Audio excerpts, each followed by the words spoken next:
wanna be rich and I want lots of money. I don't care about clever, I don't care about funny. I want loads of clothes and fuck loads of diamonds. I heard people die while they're trying to find them. And I'll take my clothes off and it will be shameless, cause everyone knows that's how you get famous. I'll look at the sun and I'll look in the mirror. On the right track, yeah, I'm on to a winner. I don't know what's right and what's real anymore. I don't know how I'm meant to feel anymore.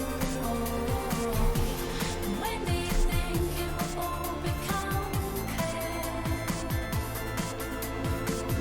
'Cause I'm being taken over by the fear.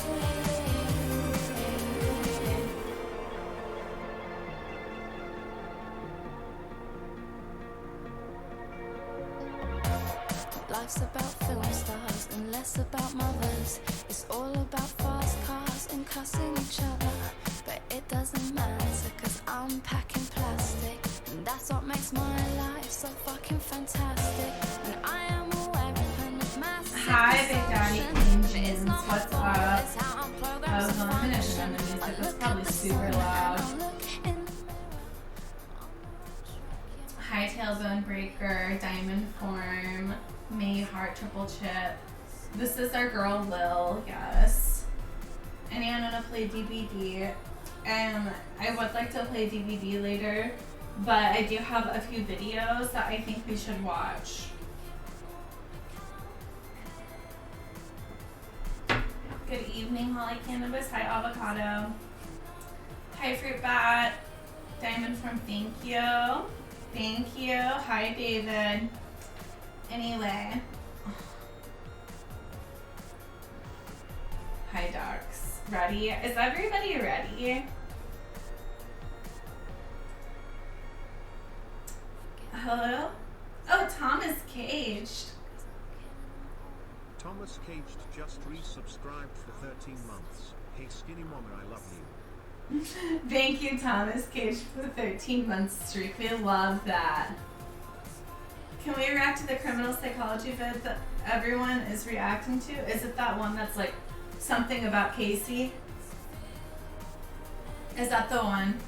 Hi, King Master. The fear. No, it's true. Dax, what did you say? Muck? I've never heard of that. Muck? Oh, by... What the fuck is that? You're playing me. That's not even a real thing.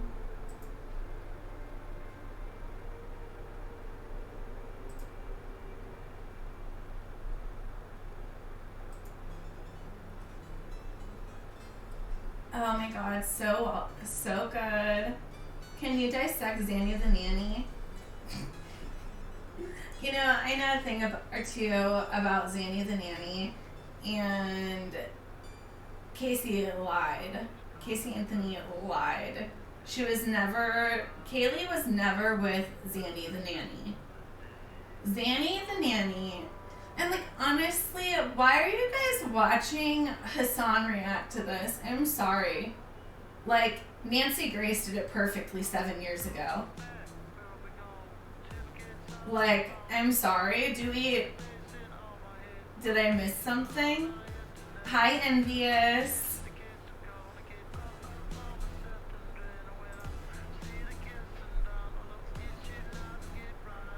Zanny the Nanny. So Zanny the Nanny was a real person, and she said that she did not know who Casey Anthony is. So that ended up just being like a weird coincidence. But yeah, the Zanny the Nanny thing, that's gotta be one of the wildest coincidences. How do I feel about Nancy Grace? Oh, Roach Abortion. Roach Abortion just resubscribed for 14 months. Pig, Porgy, Pigwick, Pig Nose. Thank you for the 14 months, Roach Abortion. We love to see it. Thank you. Please clap. Thank you. So, okay, in my opinion, Nancy Grace, I don't really know much about her scandals or anything like that. I don't know, like, if you guys if this is a setup. I don't know if this is a setup, but I don't know if Nancy Grace doing anything problematic, and I just want to say this. Loved her coverage on the Casey Anthony story. She did great with the Casey Anthony story, really, really dedicated, and she really kept it in the public's eyes. The public eye. Kendall Ray is the new Nancy Grace, and that's honestly, I'm not going to disagree with you. I don't know if you guys have started Nancy Grace's new podcast, but I would recommend it. Oh, I know what she did to Elizabeth Smart. I know. Yeah, that's right. Yeah, that.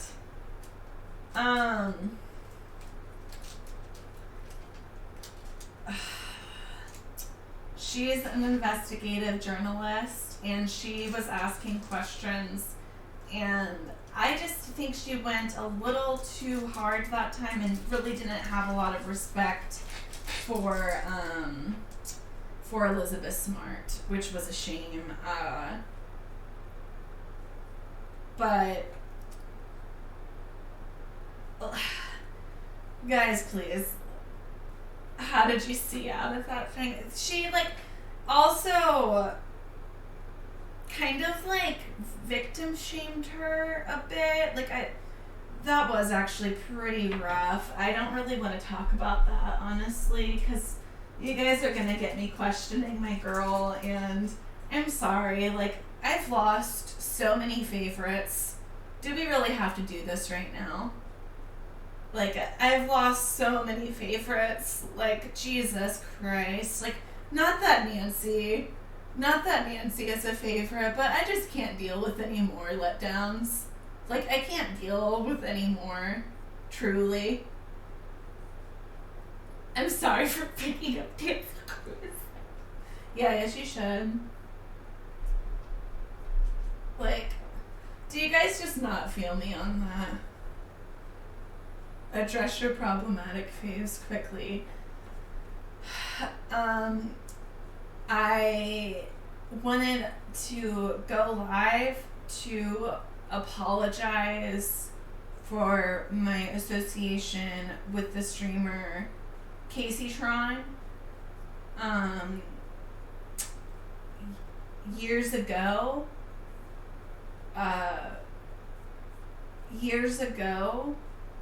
we used to stream together. I'm sorry, I don't have anything written down. Is that going to be okay?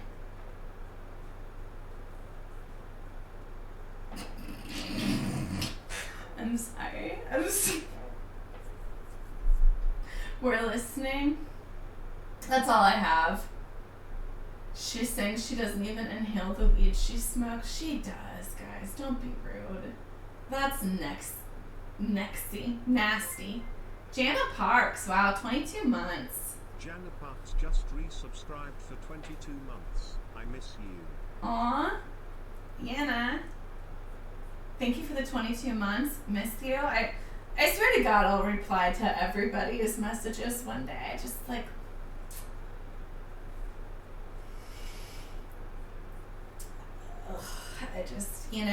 It's horrible.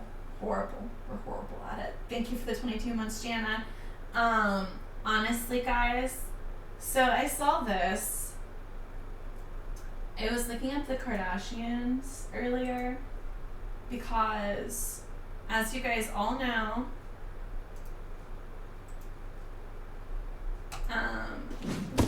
the show is coming to an end, which we're kind of freaking out about. Oh! Party Parrot Corp just resubscribed for 10 months. You look beautiful, my queen. Party Paracorp, thank you for the 10 months and the 4-month streak. We love to see it. Please clap. You look beautiful. I look, thank you. We try. Oh, wow. 420 Jonathan just resubscribed for 9 months. We got another one. Just reeling them in. Thank you so much, Jonathan, for the 9 months. We love to see it. Thank you. Guys, I don't know if you saw this, but I do work out. Like, I'm not trying to brag. I just didn't know if you guys could see my workout equipment. And I just wanted to make sure that I had it in the shot, like in the frame, so everybody knows. So there's my weights, there's my ball thing, Bosu ball, and there's the treadmill. So, Skinny, you just dragged us. Yeah, me and Nut are gonna collab later. We're actually doing a collab stream, and we're gonna do a weightlifting class for everyone.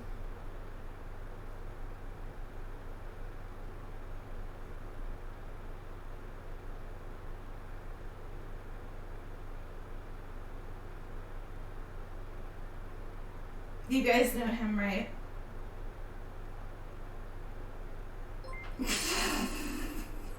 Austin. Justin Isolima just resubscribed for 8 months.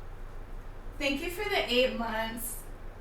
Thank you for the 8 months. We love that. I appreciate it. The fatties in chat could never. Just honestly, like, on hi Zalizzle, lift a weight right now. I honestly don't know that I could. I'm like so like sore from all the working out I've been doing. No, but I truly should be stretching a lot better because the stretching is a miss. We're gonna update the health and fitness channel to a food diary, to a public food diary. Or is that a bad idea? I can't decide. Is like a public food diary like a bad concept? That could be. I don't know. I think it could be fine. Like, people do that, right? Subway-ins? No. No. No, I don't think so. Okay.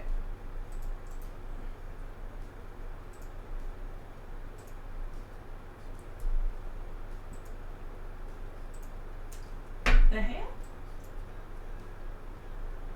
Oh, it's good. Okay, hold on though. Okay, so whenever I was looking up Kardashian stuff, I saw this, and I'm sorry. I'm just curious. Like, I'm just dying to see it. This woman spent all of her money on Kardashian clothes that are used. And I'm sorry, I'm just kind of like, what is this? So it's a website called Kardashian Closet. It's a website called Kardashian Closet, and you could buy used Kardashian clothes. And I understand that I might be the only person interested right now, but just stay with me.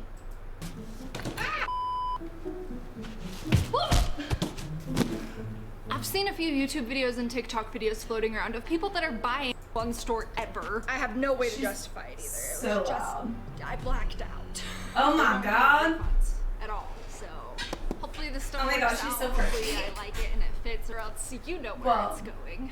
I'm very interested wait. to see how this stuff fits because Does the she get Kardashians clothes away? definitely have a unique physique, if you know what I mean. Well, actually, I'm excited. That was from the Playboy shot. Because I feel like a lot of celebrities are like teeny tiny. Your girl's got curves though. She's so it's gonna end up crazy. being really good. Welcome No, to she's the a Kardashian crazy girl. Closet. Also, nothing was 75% She's a off crazy when I girl. shop it. But honestly, like, I wish I were her. Let's be real. I do wish I was this last woman. week, so there's that. When I first got to this website, I was actually expecting everything to be sold out because, Like, I don't know, it's crap. Honestly, just wait till we get back. Just let's wait till we get back to her and just look at her blonde hair extensions. They look so good. Actually and stuff. Oh, hi, Cliffy Fat. Like Welcome. $1,000, Thanks for following. so it's not sold out. Guys, I tried to find a pair of leggings to buy in this haul, and the only pair of leggings on the entire website was this pair of vintage gold Versace leggings for $6,500. Trust me, I want them, but A, When I started watching Holly Cannabis, B, my constipation ended. $6,500. Love Maybe that. someday. Today is not that day. Make sure to hit that subscribe button so you don't miss out on future videos, and feel free to share this video with a friend. She's so skinny. I got this stuff. Oh, really hey fast, yourself. actually. Like I. Yo Alpha just resubscribed for 12 months. Oh my god, thank you for the year. How have you been? We love to see it. I appreciate it. Thank you for the full year. What's up? What's up? I am good. How are you? We're watching this woman try on Kardashian clothing. Honestly, she's very fit. She's very fit, but like I assume the Kardashians have. I low-key hate this woman. Me too, but like I'm sorry. I do wish I was her. Like, look at her. Look at how she has everything color coordinated. Like, I wouldn't wear any of these colors. Like, they're a little too flashy for me. But literally, you could tell she's like taking so much Adderall and, or maybe not. Maybe she's naturally. Maybe she's one of those naturals. How am I? I'm okay. Maybe 4 days to get here. She doesn't either. That's A signed note. Oh, thank you for your first order. A little something for you. I can't read that signature. Can you? Ugh. Got the custom Okay. Kardashian. Hold on. Okay, if there's one thing the gays have taught me, never ever show your nails on camera like this. Oh, thank you for your first If they're a order. mess. little something for you. I can't read Never that signature. ever thought about that. I never ever thought about it until I started getting screenshots of my fingers, like looking really dirty. Hi, Calfist. Screenshotted, and honestly, I tend to kind of like do this with my fingers so people don't see my fingernails. But like honestly, like I'm surprised she's not getting called out for needing a fill. Like that's pretty bad. Can you? We've got the custom Kardashian. Maybe quote she's not t-shirt. perfect after all. She's taken us. It has a smell to it for sure. It smells like it's been in someone's closet. I couldn't decide which sister. Okay, is giving I Holly say new sister because I took a insecurities, gander yeah. at Kris Jenner's closet. Chris's closet is all over the place, to be honest. Like, some of the stuff you're like, oh yeah, for sure, that's something a mom would wear. And then scroll down a little bit, and bam, you can buy Kris Jenner's lingerie. Wait, is Kris Jenner a size 8? Oh, what happened to the mic? Oop. Let me put that over here. Sorry about that. Wait, does it sound bad? Oh my god, she's skinny. No, okay. I was like, not this again. I just want to know, who bought this $67,000 Hermes Birkin bag from Kris Jenner? I don't know. For all I know, maybe that's a good deal on a Birkin bag, but holy cow! That's so Okay, ugly. That's not the only crazy thing in this closet, though. Are you ready for this? Me. Oh my god. Coat Mouse for House 40,000. Shed X200. We know our queen is a hard-working farm girl with hard-working farm hands. Thank you for the 200 bits. The way we just didn't have her have that horrible mic audio for so long and didn't say anything about it. Yeah. Like, honestly, I started like just turning off stream after the complaints. Oh. I just decided to get a couple things. What do you wear that to? Is that like for their Paris? And get out of here and show you guys her room. Rise and shine. I just love that in most of these closets, all the items that are in here just scream like that person. Like, this is a total Kylie outfit. Not gonna lie. Totally I love Kyle. this Versace bodysuit. Kylie. I literally could just lounge around my house in this. That's so Kai. I mean, actually, to be honest, I'll probably. Ooh, do you watch Housewives? Oh, no, I don't, but I started kind of watching part of the documentary that Sean was watching. It was actually pretty good. Fanciest. They look like they're gonna be kind of high-waisted, and they have a zipper on the back. It definitely looks So like it might have these- some wear to it. They're really long. Like, I'm pretty sure Kylie's shorter than me. I'll have to look it up, but I'm pretty sure she is. So I feel like these would have been super long on her. And I thought they'd be a little more high-waisted, but they like dip down in the back. Skinny. So my underwear's kind of hanging out. So these were $250 on Kardashian Closet. If you were Those are ugly. I'm sorry.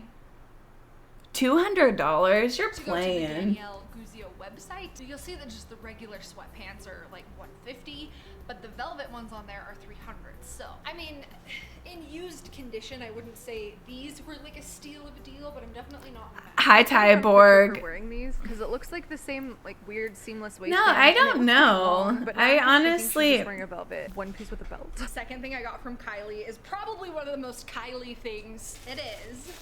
Kylie. Oh my god, it's so Kylie. His name Kim Shui, and it is this mesh dress. It's beautiful, actually, though. Like, it has this stunning, sparkly embroidered detail. The colors are beautiful. It's gonna be a moment. I don't know. Like, honestly, I know everybody hates Kanye, but, like, truly, I don't know. Thank God he, like, started dressing Kim when he did, because he did kind of make them high fashion. This just doesn't say high fashion to me. Like, I feel like this is, like, an old piece, like, pre-A. Is new with tags, so safe to say She bought we found used the Kardashian one, clothes, but yes. You might recognize this outfit. So She they've put some literally, sample pictures in like, it. It's literally, by the same like, designer. Kylie's been Actually, in no, it. actually straight up ripped off that dress. Love This was that. actually Go in Fashion large. That Nova. was something that I actually really liked about their closet is everything ranged from size extra small to large. Okay, so I feel like I didn't think this through because this is completely see-through. When I was looking at it as a part of Kylie Jenner's closet, I like didn't even bat an eye, you know? It's on brand for her. But for me, not so much. So, I'm gonna wear something under it.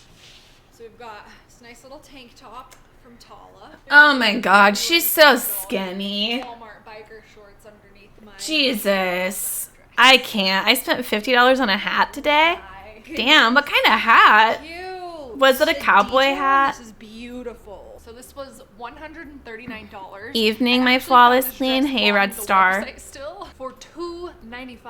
So this was like actually a really good deal on this dress. How much did she get it? I honestly hate it. I have no idea where I would wear this, but it would actually be really cute for like a vacation with a little red bikini under it. Moving on to Kourtney Kardashian. Oh my god, I'm gonna cry. My diamond earring. My diamond Kim, there are people dying. and it's gone.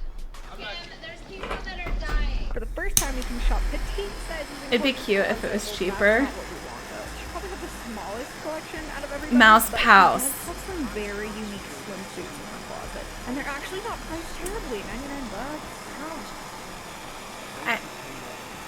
No, it's true. Like, honestly, here you are spilling. Love ye. Everyone does. This beautiful little gold necklace, no brand, and it was $350. For all we know, this could be like a lucky brand necklace. That's $25, and they just sold it to me for $350. It looks in like pristine condition. Isn't gold jewelry supposed to have markings on it that tell you? I'll for sure wear this, but whatever paid me to spend $350 on it, I don't know. Second thing. Wow, imagine being rich. Is a swimsuit. Hello, It's Archwing It's Gaming. really small. It's from the brand Zingerberg. She had a few swimsuits from this brand in her closet, and I obviously looked up to see if I could find any pictures of her in it. There were a lot of headlines from like 3 years ago about. We're her not being wearing the super brand. skinny in this stream. We're Apparently just she, right like, at really skinny. Put it on the map. And then I didn't notice this online, but it actually has a really cool texture on the cups and then on the front of the bottoms. Like it feels like Love a that. texture. Okay, Oh. I can't exactly show you the bottoms, but just know they're too small. This top is almost a win. It's so cute. It feels like it's missing something. It needs something to hold it up because I just feel like at any moment it's just gonna. I don't know. Maybe if it was a medium, it would have worked better, but I'm editing this video and I just had a realization. It's an Australian 6, which means it's like a US 2. That explains a lot. Kendall Jenner. Scanny. Told us the truth. You know, enjoy your flowers. Okay, everything in Kendall's closet also Hi, Twinkathy. screams Kendall. I was super nervous to shop Kendall's closet because she's like a size 0. So, you know, I was looking for stuff. I'm sorry, like, what is that? Like, white tops and jeans and black blazers? I'm sorry. Like, it just screams Kendall. What does that even mean? Like, boring? A little oversized. I'm sorry. Olivia Von Hale pajamas that I was definitely interested in. Got some underwear that doesn't say new with tag. That's weird. Extra small 0 XSS. Okay, shoes it is. I saw this and I immediately knew it had to come home with me. They are. I don't know. Oh my gosh. Oh, these are so cute. No, they're... I really hope they fit though. I don't know. Okay. Look how cute. People just like getting things because they're expensive. Like, does anybody actually think those are cute?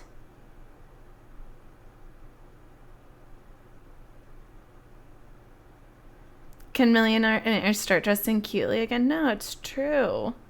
You think these are cute, Twinkathy? Don't lie. Cute these are. It's definitely something that I could see Kendall wearing. I couldn't find any pictures of her in them, but it is a brand that is very popular amongst celebrities. And actually in my Google searching, this image came up and I'm pretty sure it's a picture from Keeping Up with the Kardashians of Kris. Oh my god. This same print but in a robe version. Oh my gosh, they fit. Oh, It looked so good on happy. They're Chris. A little tight in the bum, not gonna lie, but I love it. I love Wow, the green, love that the for contrast of her. really purple outline, Like- like tigers. I actually found this exact set on Net-a-Porter for $560. But I got these ones from Kendall for $3.95, so not bad. Ooh, these are gonna be nice. I'm sorry. Like, I'm getting angry watching those. Not everyone has those curves. Do you think that that is natural? I think it's natural. I think she actually works out, like, quite a bit. Dang. But- These ones have definitely been worn. Alberta Ferretti slip-on shoes. They have this beautiful embroidery on them. What is this? Ah. Okay, this definitely came from a Kardashian's closet. That's hilarious. These ones definitely have some wear on the bottom of the shoe, so. Oh my gosh, and they're a perfect fit. I obviously tried to look up to see pictures of her in these, and I couldn't find her in this color, but I did see her. Hate. But originally, Oh, it's all worn. retailed for $895. So, did we get ourselves a little bit of a deal? Maybe. Next we have Khloe Kardashian. Maybe don't do duck lips. I only know how to do duck lips, and they were Chloe lips before the duck took them. Like, I could most relate to Chloe's style. She's very athletic. She seems to love leather. Leather Okay. boots, leather dress, leather coat. She has some crazy shoes too. Look at these. I don't know what this is or why it's $2,000, but She Ew. actually had some activewear, which I was very excited to see. First up, it's from the brand HPE, which stands for Human Performance Engineering. I've never heard of this activewear company. Sports bras are all around $80 brand new. This one was $65, so $15 off. Okay, this is really cute. Definitely on the lighter support side, but It's there's a just little like- snake print moment. Little mesh piece on the back. Yeah, the straps are quite thin. There's no removable cut pads or anything. Okay, that honestly is so tight on her. Like, Okay, next thing I got from like Chloe.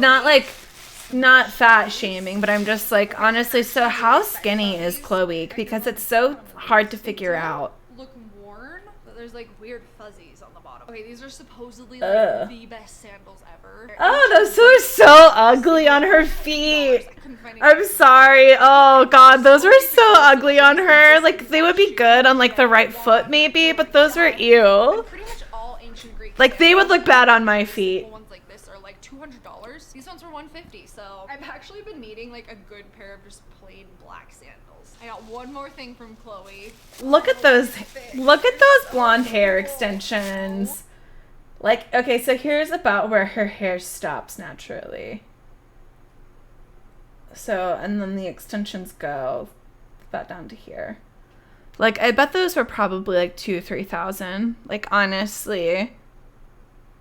Oh my gosh. I'm sorry. Leather pants. They didn't have a brand on the website. website. It looks like the tag was ripped out. They're a French brand, whatever they are, or like estimated to be a size 10. These definitely look like they've been worn. Confirmed. These pants actually have been worn by Chloe. Here she is looking all cute, shopping for some art. Oh my gosh, these pants fit perfectly and I could not be more happy about it. Like, are you kidding me? Chloe, if you ever wanna like trade more clothes, I have a lot of cute activewear.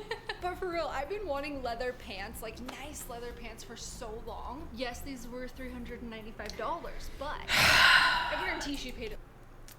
I am sorry. Are those vegan? Are those pants vegan? Because I don't think they are. I feel like a celebrity right now. I do. You know, I'm a little disappointed in our girl Hope Scope. If you were passionate about, then you would know what it takes to run a business, but you don't. Pretty much all of Kim's stuff is definitely on the higher end of things price. Now this is what I wanted to see. $500 leggings, this $3,500 Leggings. Hermes wallet. A lot of her stuff is sold out too, so we didn't have a lot of options, but I did find a winner. I only got one thing from her because that was all I could afford. This was literally the cheapest thing in her closet, and it was $750. Guys, I have to check this out. It is beautiful, first of all. Wait, so it's new with tags, so she's What is probably this? never actually worn this. It looks like something she would wear. No, I've never it heard of this doesn't. brand. Naparigi? I'm sorry, that looks like something Kylie would wear, and there's a reason Kim's never worn it. There's still a price tag on it. I want to see what it actually like retailed for. 152,000 yen. What? Is that for real? I couldn't $1,500 afford. So, like, I couldn't okay, guys. afford anything Actually, from the no, I'm gonna Kardashian steal closet, because Zalizzle. when I went to go look up this jacket, an eBay listing came up for a brand new one exactly like this for $512. So the grand finale. Oh my gosh, this is probably the nicest coat I've ever put in my body in my life. I love this print. It's like- There's nice big pockets on the It looks cute on her, but it's like ugly. front. Oh, and pockets up here. What? Did I have to pay this much for it? No, but you know what? Looks like a It is snowboarding a coat. coat. Yeah, it would be You're gonna good for "Oh, like your coat, right?" You're snowboarding. gonna be like, yeah, That's what I like think Kardashian of. Like it makes me West. think of like a Kardashian, Keeping Up with the Kardashians vacation episode. She never wore it, but it still was hers at one point. Honestly, I think the only thing that didn't work out was this white swimsuit, but I'm sure I'll find a good home for it. Was this site legit? I think a lot of this stuff is just things that have been sitting in their closet. Was it worth it? So it's not cute. Surprisingly, She's yeah, just for most skinny. of the items, I Guys. actually feel like I kind of got a deal. I mean, the Let's real not be takeaway is, jealous. like, most of the items were nothing special. Like, you could probably recreate the look of several of these pieces for way, way less money, and the majority of people would probably not be able to tell the difference. Thank you for joining me on my Kardashian closet adventure. Did you hear her? She's poor shaming us. She said a majority of people would not know the difference. Jana Parks, thank you. Jana Parks gifted me heart _ Jana Parks gifted a tier 1 sub. Thank you so much. Yes, period. Wrangled it in. Thank you, Jana. Hold on though. Honestly, okay, so I actually have it right here. So I was really wanting a nice purse. I was like, oh, news. Wait. There it is. Oh, look at that little... Mouse House cheered X200 news release. Legendary personal care products firm Boom Labs is facing bankruptcy because an employee was embezzling money to buy luxury goods from a website called Kardashian Closet. That is libel. That is false, and you will be seeing my attorney. But I wanted to buy a purse that I was like, that makes me look expensive. And I was like, what do rich people pay for purses? What, like $500? Like, that's what rich people pay, right? Like, that's insane. Like, I was like, that's insane, but maybe I could find like a used purse that was like once $500 for like $200, and then I could like keep it and just have it forever, and I found this for $13. So happy. so happy. I feel like it really gives off that vibe that it was more than $13. I think it gives off a more than $13 vibe, but I actually watched this video before buying this, and like I honestly hate Kylie. I hate Kylie so much, but just this like made me feel like ill inside. Guys, we are Is that from Shein? I don't know what that is. Snapchat or my Instagram. This is pretty much where I keep all my purses. Like all of I these made are a little kind of room for them ugly. in my house, and I did this all custom so they all have like a little home and be lit up really pretty. My favorite row definitely would have to be What about the Kendall? Ernest row, and I have been collecting these bags for a minute. They're also a great investment. This one here is really Okay. And then like I had to look her up on that because I had watched this and I was like, investment. And I was like, oh my God. No, purses? Like they're actually investments? And I was like, these people are wild. And that sent me down a totally different like rabbit hole. And I was like, no, I'm never gonna spend more than like $20 on a purse. This, honestly, watching Kendall's purse closet tour made me decide. special. The new Resident Evil DVD chapter is out, period. This one, out of all of them, Wait. if I could only choose one. The one that I think is like the most unique and cool is definitely the Dalmatian. I think it's really beautiful. It's so Oh my God, fucking Cruella de Vil, are you joking me? Wait, black is pretty cool. she said the They Dalmatian? have all like black hardware. So Okay. that one, they come in a bunch of different All of styles. these are just like, do Courtney these not gave me just this, look which like I think is you would see them at a Ross? surprise, because I feel like Courtney Like, never really I cares don't about know. this I just stuff. feel like I could find any So when of she these gave at a me Ross. this Hey, last year, Ace. It was really special. This one I'm definitely gonna let Stormy wear probably when she says, "Mommy, I want to carry a purse." So this is probably gonna be her first purse. A purse that's also And really then, special like- to me. Well, two purses are these two purses. My mom gave these to me and Kendall when we were like super babies.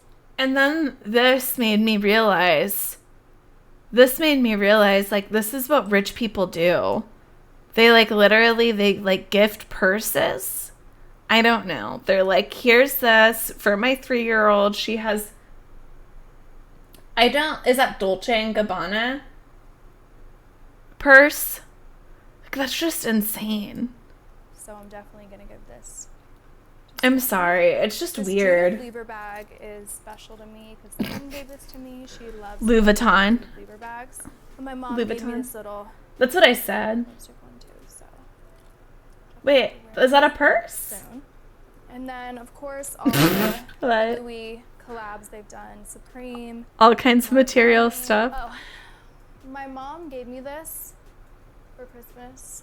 Wait, Also, is that she knows Chris? how obsessed I am with her. That's so funny. Okay. She's an artist. This little Supreme's bag so is ugly. Is that the also point of it? This to me and Kendall when we were babies. So, you know, she keeps everything. So I still have it. It's a little dirty. This is like in all our baby photos, me and Kendall. Like we're always holding these at little like holidays and events. So Like- I love this little coin purse. Well, Okay, that's that my is like favorite so thing. cute. Like honestly, like so far, I thought that was the cutest thing. Did you wash your hair today? I didn't.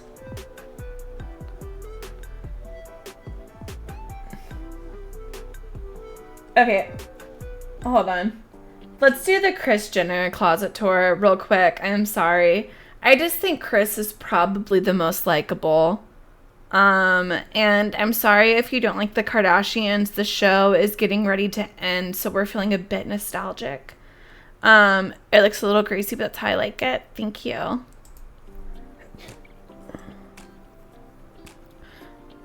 Courtney is the most likable. You don't think Kris is? So guys, we have a super special treat for you today.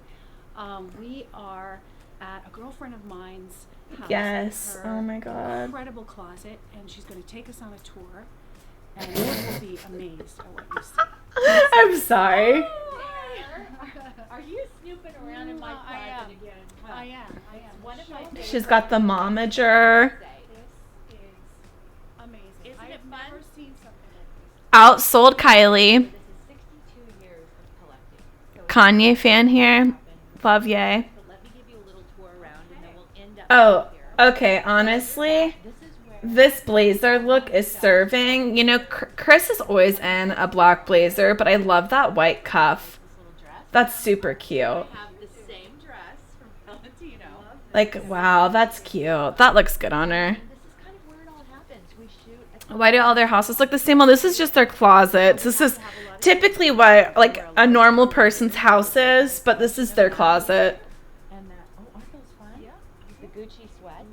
And then I love my luggage. This is the I feel Gucci like I've been collecting for years. Chris is the only one actually getting use out of all this shit. Like, But some of the she's the only one I feel like that's like, yeah, no, I'm gonna wear this out today. Cause like you do see her in some of the wildest, like weirdest shit, and you're just like, how do you? Okay, like I think it's just like whenever you're super rich, like nobody even like, cause like typically like that super like bedazzled look is like if I wore that in public, people would be like, that girl is like sporting Ed Hardy. Is sporting Ed Hardy from like 2005, and she looks really trashy. But whenever you're really, really rich, it's like things I've had.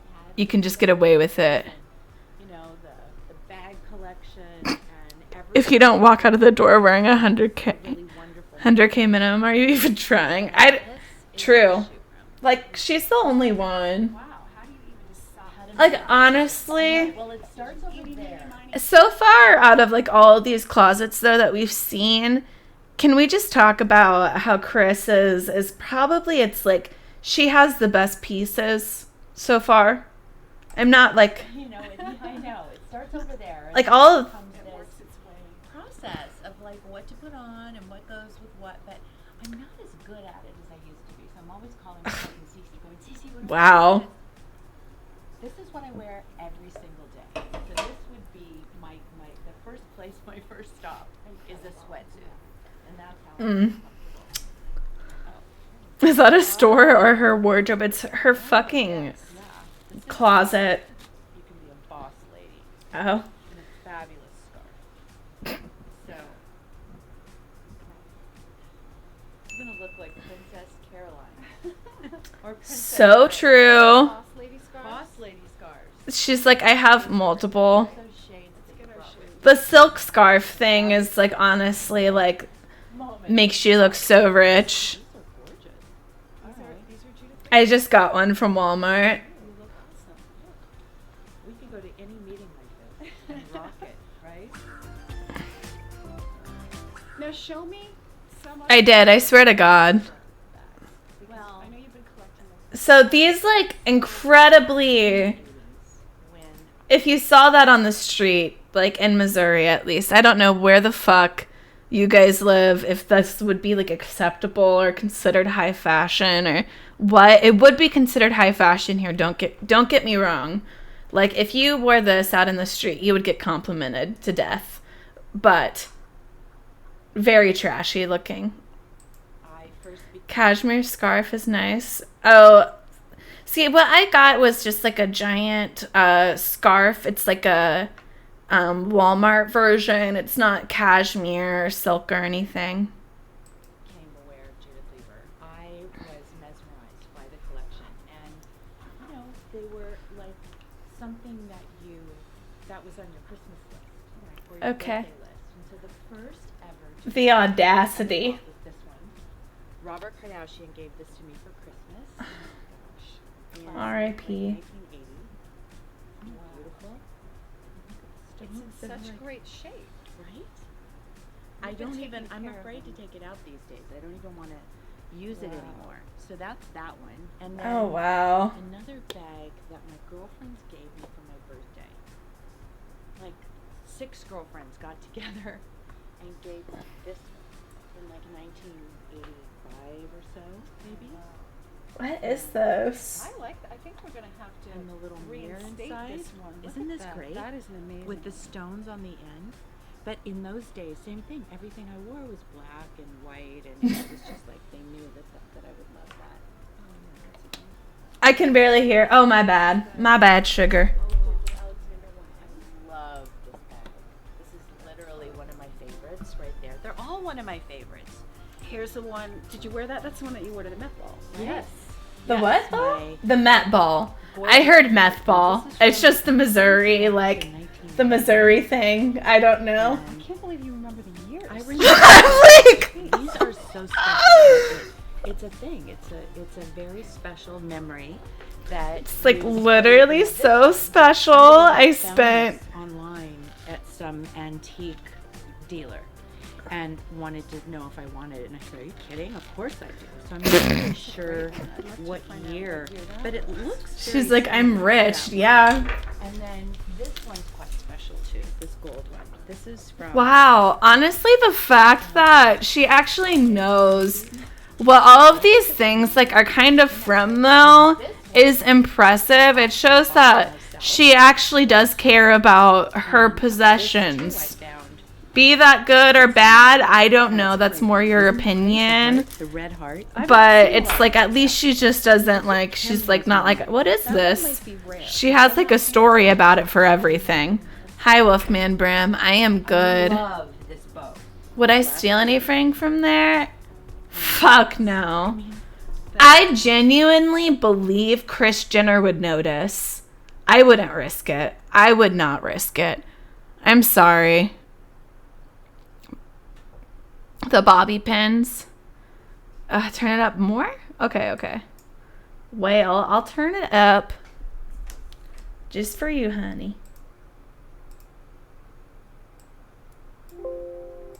It's like this is when you just want. You don't even care what you're wearing. It's just all about the bag, bow. right?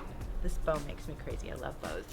And- What are we watching? I have a bunch of shit, but like, and, honestly, I had such the fun. Kardashians are kind of like in my heart and mind right now, so we're starting with them. Years ago, I And the bought the rose? penguin. Oh, you got the penguin. What in the rose? The rose.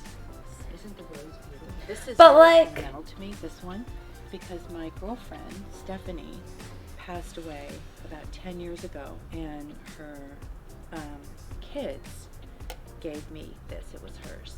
Oh. So I carry this with such love and a lot of really great memories. Oh.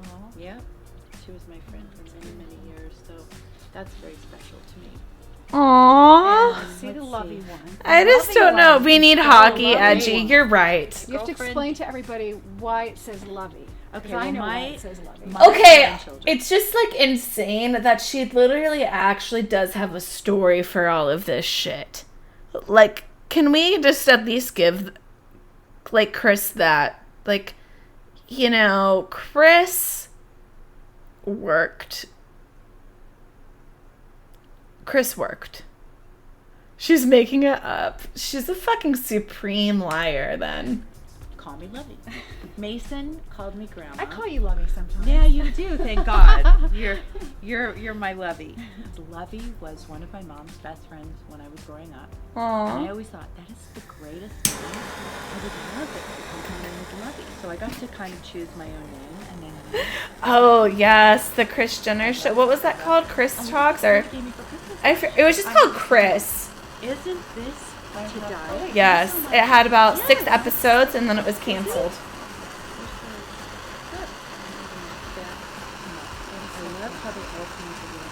Any OJ fans? I don't think anybody's really a She fan. gave this to me, and I was so excited. It was slightly different. But it had What the is same that though? And then this one, this is very, very special. This was my Mother's Day present this year.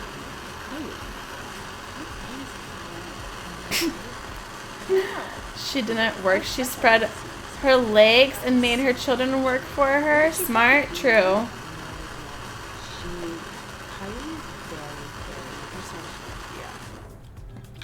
She finds anything, so I love that one. Anyway, I mean, This everyone is no. hates This so is her much. closet. So This is her different. purse closet. Like, you know, people She's been touring the purse closet for about 30 minutes now. What is this saying? Something to It's add to your saying, collection. drink some water. Yes, we do.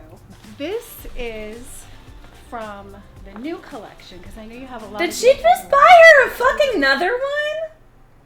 No. End it. End it. You don't need more. This is from our Ashley Longshore. Casey's collection. Anthony's You're the first closet one. next, What? please. It's coming out, so you're the first one to have it. Oh my god. Look at I love the McDonald's French fry. Oh my god. Isn't that YOLO. That's so Kris Jenner. Love this. That is such a Kris Jenner bag. No limit. It's a black credit I card. watched like all of Oh the my Kardashians God. until like a Perfect few gift for years me. Does ago. it I really just work? couldn't keep You up. can try it. You can try it. If I just go like this, this is to die for. Thank you so A much. wardrobe tour. Oh my god. Look. I was thinking I love it. It kind of goes with fun. everything. It's fun. It's going to be front and center. before Front I and travel. center, guys. Wow. I'm I'll a do lucky one, girl. and Look you at guys that. can help me pick my Look at travel that. clothes. Looks great up there. Thank you. You're welcome. Love you so much. Thank you. That See, fun? now I have a new memory. I know. And I can go. say the day No. that they were here looking at my collection, I got something to add to it. Do you think that there's a Casey Anthony closet tour? Like for real? Is that like that can't be real?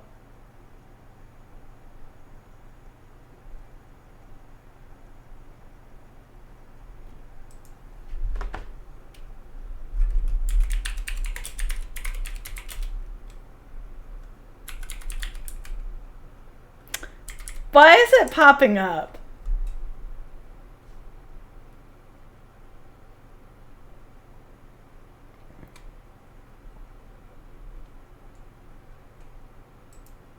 Casey Anthony knows that much of the world. Anthony interviews with the Associated Press about her daughter's death and the years since. Once labeled the most hated mom in America, Anthony says she knows many people still think she killed Kaylee. To your understanding, how did she die? I don't know. You don't know. Something about drowning, possibly. Everyone else has their theories. I don't know. Uh-huh. So I literally can't listen to this woman fucking talk. I fucking hate her. I can't believe any of you, like, I'm sorry. I, like, honestly, like, tears are welling up in my eyes. I fucking hate this person. Like, she's fucking horrible. She's a monster. Like, truly, she killed her child and didn't care. Ugh. your parents had her. My dad did. Like, get a fucking abortion. Like, you don't fucking kill your child. Like, I'm sorry. I hate this person. Like, she's terrible. I Like, ugh. Right? I'm sorry. Like, I'm just like, I she's love nasty. I don't remember too much. Nasty, nasty woman. Happened. Kaylee went missing in June 2008, but had been missing for a month before And her dad trying to cover it up. Casey Anthony was eventually charged in her disappearance. Both of the Police parents, later I found Kaylee's find remains in a wooded area near the family's home. guilty of Anthony that. says the last time she It's saw like- Kaylee, she believed that she was alive and that she was going to be okay. Give me the situation when things went wrong. When did things go wrong? All of a sudden, it's like, where's Kaylee? Like, is that how it went? No, what I remember is Gabby, please. being in bed. Can we watch Kendall Ray's closet tour? my I bet mom it coming in serves. before she left her work and saying goodbye to us. Mm-hmm. And then waking up several hours later. And Later in the panic. morning, later in the morning. Hour, 2 hours She's later, not unbelievable. And now she's placing blame on her mother. She's saying, I Anthony lost. was found not guilty of first-degree murder by an Orlando jury in 2011, but She's was in Florida, and convicted last of I lying heard, to complained to police the media and that people served keep 3 throwing years drinks in at prison. her. Anthony says Like- she believes Casey would be an extraordinary preteen if she was still alive. Kaylee would be 12 this year.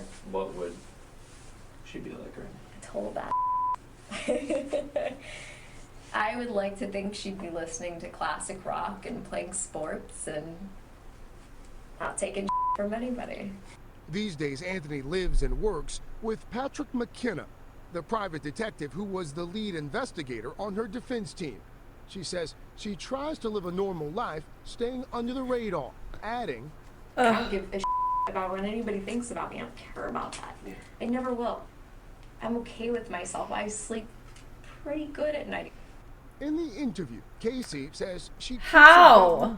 I'm sorry, even if it wasn't your fault. Like, let's say by fucking 1 in a million chance that she's fucking innocent, how could you sleep well at night? Like, knowing your daughter was...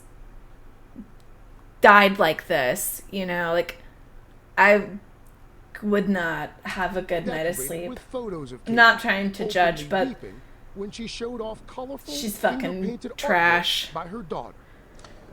Like, even if she is innocent, the way she's talking about her daughter so nonchalantly when she's dead, it's sick. She just, like, enjoys the celebrity of this so much. Many of them were actually taken. What the fuck? Marsha Clark, what are you up to? Oh. You told him that something had happened to Kaylee. Okay, so this is George Anthony, and honestly, like...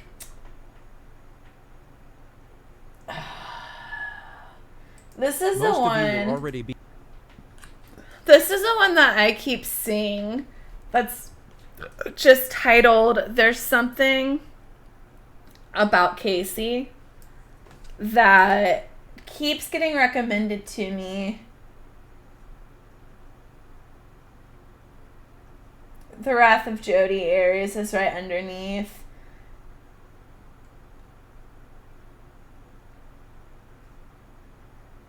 I watched that. Hey, Keegs. It's 106 degrees here. I'm so hot. I don't believe that. Honestly, I think Kaylee Anthony just deserves so much better. It's just awful. I swear. Get a fan or, like, go to a hotel that's probably not good. Like, if you can. Ugh. I have AC, we'll turn it on. You're talking like it's broken. Okay, hold on. We'll get to that. Like, honestly, like, let's focus on, like, positivity for just a second. Okay, Amber, this is your last chance to back out of admitting this on camera. Oh, God. Thoughts on John Bennett? I guess I'm just gonna do it. What is up, you guys? It's Amber. Welcome back to my channel. Welcome back to the Girl's Guide to Life. John Bonet. Series about real stuff. So today, obviously, we're talking about sugar daddies. This is literally probably the most Googled question about me. Aside of who the hell is Amber Scholl, the second most Googled question is, does Amber Scholl have a sugar daddy? Probably like mostly 99% my own fault for constantly spoofing it. So of course, as a good YouTuber, I decided to make a video about it. Love Amber. So, let's listen. Really honest, probably too honest video about my sugar daddy. So, as with all great confessional stories, we need to start from the beginning because every hero has an origin story. So, the beginning. Once upon a time in a land far, far away, there was a young maiden who was broke as fuck. Me. You guys know it's not a secret. How was my weekend? Not bad. Because back in the day, 40 years ago, I had literally probably $42, maybe max, to my name. By the way, when I say broke, I'm not like, oh, haha, you know, I can't afford to go on vacation this month. It was like, I don't have money to do anything. This meme? Me. I literally returned a box of cereal once. I'll tell you something. It was also half eaten. Point is, a bitch was struggling. So needless to say, I did a lot of really weird stuff to make money. And when you're a young girl in LA, luckily there's lots of weird ways to make money. And let me tell you, I did all of them. No. Some of them weren't that odd, you know, like I used to hostess at restaurants, I used to be in music videos on the side. For my life, I cannot find these pictures, but I actually presented awards at like a marijuana festival once. I've literally never smoked in my life, so yeah, that was an interesting gig. Anyone can find the photos with that? I swear to God, the pretty privilege right now, I am shit.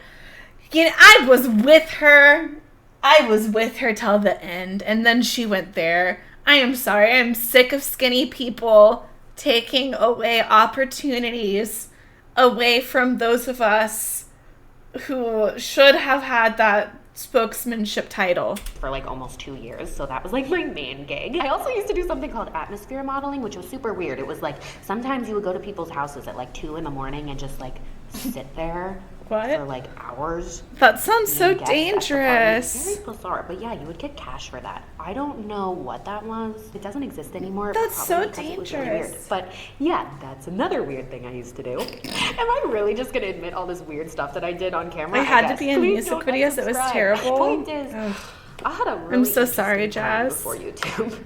Honestly, in the beginning, I had a great time doing all of those things, but yeah, those got old really fast.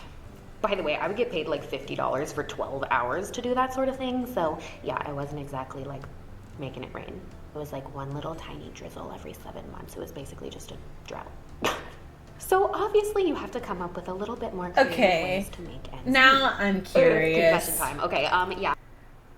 How did she really make her money? Also, her parents are rich. Okay, so possibly the sugar daddy too.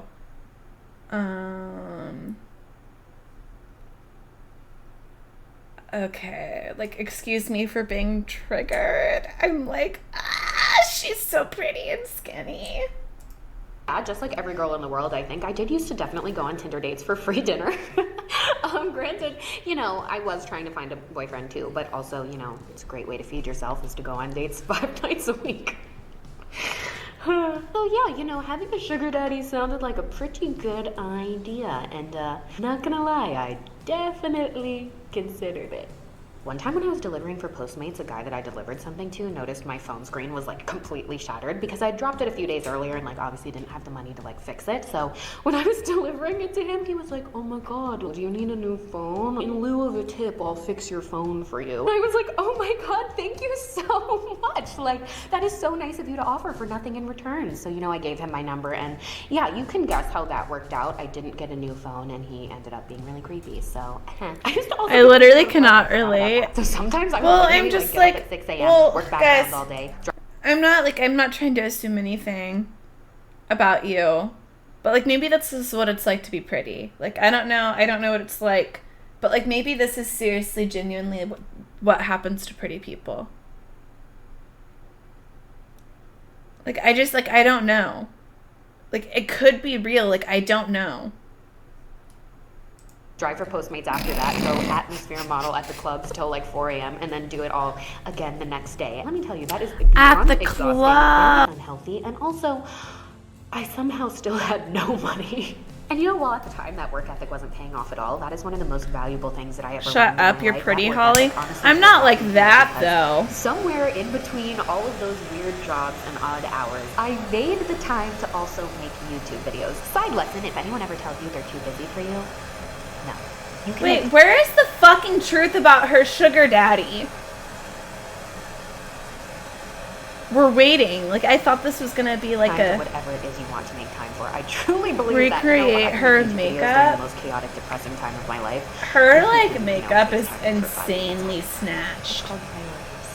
Anyways, you know, you guys kind of know the story. The broke bitch tips took off. And the truth is, I can barely get up off my mattress. And, you know, it's no secret that I'm not a broke bitch anymore. And it's not because of a sugar daddy. It's because of 3 reasons. One, Have you tried the Madison beer makeup? I don't know. What is that? I'm hit 10K soon, so hit the subscribe button. I'm so excited. What the fuck is this? What is this? I'm not saying shit about a sugar daddy. well, to thank you guys enough for all of that. Oh god, okay. Where the fuck is the shit about the fucking... Can we watch Emmy Made after? It was clickbait? Well, I'm fucking over it then. Fuck. Like, okay, finally. What's this that I'm wearing?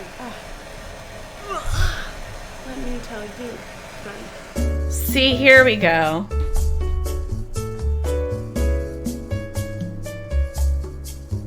But what is YDYB, you say? Well, YDYB is my She's so sustainable and unproblematic. ethical clothing company. Who All is of our she? clothes are I gender honestly neutral don't and know made of any organic, maid. fair trade materials. Every tee from YDYB has had a direct premium paid by me to the textile worker that made it, which increases their wage to living wage. All of our garments are also part of the Fair Wear Kill.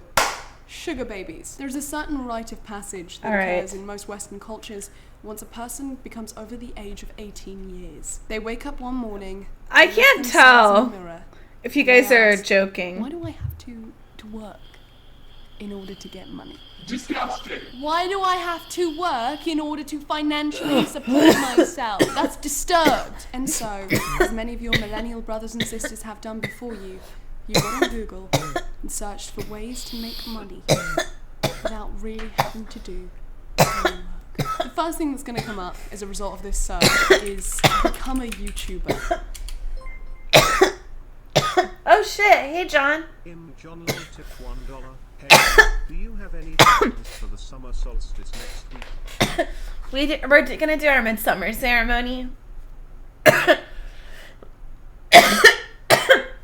Thank you for the $1. Thank you for asking. Wait, what is this? What does she do? Does she do it all? Oh fuck, that looks so good. Is she like a cooking YouTube? Or a cooking YouTuber? Oh fuck, that looks Greetings, so my beautiful good. lovelies. It's Emmy. How are you? It's great to see you and welcome back. Today I'm going to be making... Guys, do you think she takes collagen?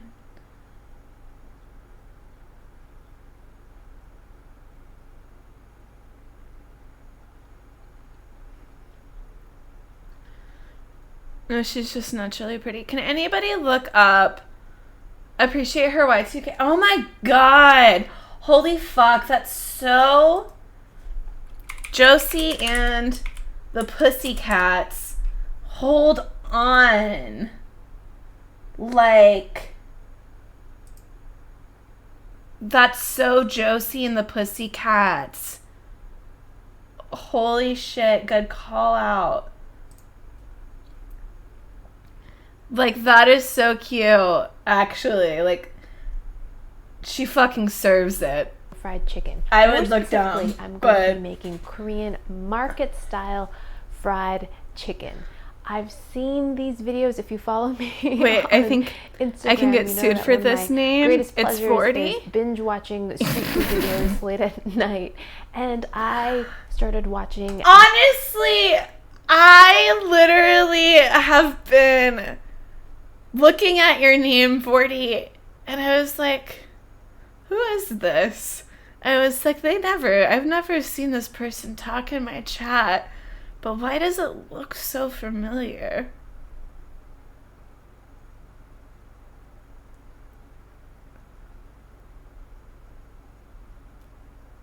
$40. These market fried chicken videos. I don't know why I do it to myself, because it's a bit torturous, because I always end up hungry. But the videos I watch show cooking a whole fried chicken in Korean It's an market alt style, account, and they it's look fine. absolutely delicious. A couple of them that I saw are slathered in garlic. The version I'm going to be making today is just going to be plain fried chicken, and it looks phenomenal. So I watched I'm sorry. several videos Oh, on YouTube. wait. I'll put links down below. Oh my to god, all oh my god, oh my god, oh my god, guys. We should plan some stuff for me to make, like food-wise. We can watch some videos and like vote, but it has to be like skinny-ish. Like, I don't know. This is probably fun. I don't know. Fried. I'm trying to stay away from fried. Vorty literally in his witch hunter era. Like, honestly, Vorty, I thought you were a witch. Like, I thought you were hexing with us. A hot dog flavored Jell-O cake. That's disgusting. How do you even do that? I am a witch. So you're also a witch hunter? Well, I'm scared. inspirations, including a channel I just recently discovered on YouTube. The triple called Chef XL Pax force is Cuisine. strong. Absolutely incredible recipes where he reveals all of the secrets. Apparently, he has a huge following. This in is Korea. how He's a I famous want my chef. shelving I, of to course, be, did this not open know that shelving. because I think all it's my so ladies cute. who informed me. Of course, I checked out Manji's recipe as well. She is the queen of Korean cookery. I've And in watched some Korean, of this her recipe videos is called before. Shijang Tongdak, and it just means market chicken. And Whoa. it is a whole chicken. How do you say that? I'm sorry. I would love to be able to like pronounce anything correctly. Okay, hold on. Zhuang Tongdak. That's 100% wrong. And in Korean, this recipe is called Shijang Tongdak, and it just Shujang Tangdak. That kind of sounded better, right? I'm sorry. This means market chicken, and it is a whole chicken that is dipped in batter and deep Ooh. fried. A whole entire chicken, but Oh the my chicken is God. spatchcocked or flattened out. But I noticed in the several videos that Wait. I watched, the spatchcocking or the technique of butterflying or flattening out the chicken is a little bit different. So I'm going to try that. Chef Pak also made some great points in terms of the size of the chicken. He said, generally speaking, chickens in Korea tend Well, to be you small, know, like, and he recommends a number 7. honestly, size chicken, I which feel means like, I'm about sorry. 700 grams. Nobody like really tries to learn like Korean or like Mandarin or anything like that because it's so fucking hard. Like it's impossible to pronounce and like everybody's just like too embarrassed to try. Right? Like I don't know, I'm too embarrassed to like try to learn another language. I have so much respect for people that are bilingual. It's honestly real hard. Like yeah, Vorty, like the fact that you were able to like teach yourself English like is amazing. Korean is super hard, but Mandarin is super hard. Oh, Korean is super easy. Oh, okay. I was like, well, so they're both out of question. I went to school in China, and Mandarin would be required to graduate. Girl, bye. Yeah, no fucking way. No fucking way. But I like, okay. For instance, whenever there was like some of the Asian hate crimes, like nobody was like even trying to pronounce like some of these like victims' names, and it kind of made me sad. And I was like, I don't know. I was like, you know, I should try and like, maybe this sounds stupid, but it's like if I hear a different language, maybe I should like try and like listen to it and pronounce it. Which works out to be a pound. Where and a is half, Faye? Which is about Somebody get half Faye. Add the them in size of Discord. chickens you can find here in the States. Our chickens tend to be enormous. So I am going to opt to use a Cornish game hen. This weighs a pound and a half. It looks like a chicken. It tastes like a chicken. Let's do K-drama streams. Much smaller. Another reason for using a Cornish game hen is because that its smaller Cornish size will hen. allow me to cook it. Oh, whole okay, in yeah. my pot here. I've got a Dutch oven Well, heating up some oil. I've got probably got We're 3 watching inches of Emmy oil Made here, videos, and I'm heating it up to and she's making a 338 Korean degrees fried Fahrenheit or chicken, and that 107 just degrees sounds good. Celsius. So let's prepare our bird. We're going to get some kitchen shears, and we are going to flatten this out. So whenever I'm working with poultry, I like to use parchment paper or wax paper. It makes cleanup a lot easier, and I can avoid a lot of cross-contamination. Typically, when you spatchcock or flatten out a chicken, you remove the backbone, which is located right here. You just cut along the backbone, and then you save that backbone to make stock. But what I noticed in the street food videos I watched, the chicken is actually cut along the breastbone, which I thought was interesting. I've never done that before. So with some strong shears, we're just going to cut right down here. Oh, it's actually very easy to cut.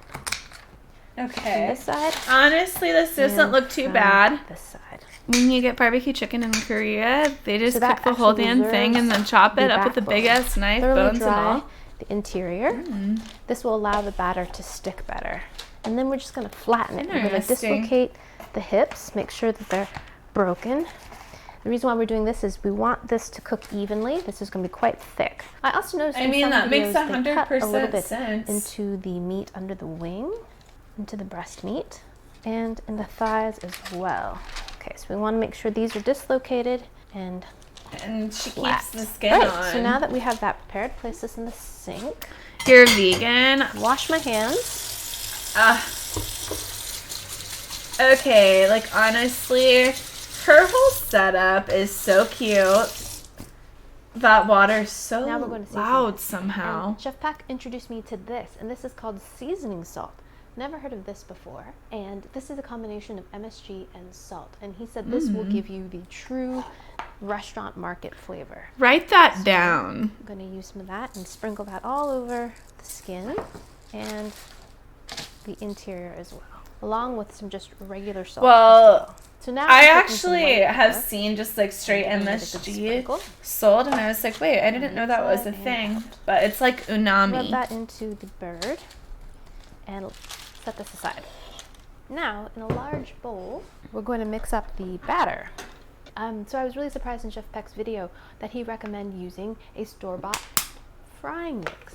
And all you do is add water. This is the brand I'm using, Oh, wow. Togi frying mix. This is already seasoned. It has black pepper, it has rice powder, garlic in it, and so it's going to be tasty and taste more authentic. Like, Mine has honestly, a this recipe where is you can make it seeing from you scratch have the using a best setup, combination please. of toasted soy flour, and This- I believe she uses rice flour.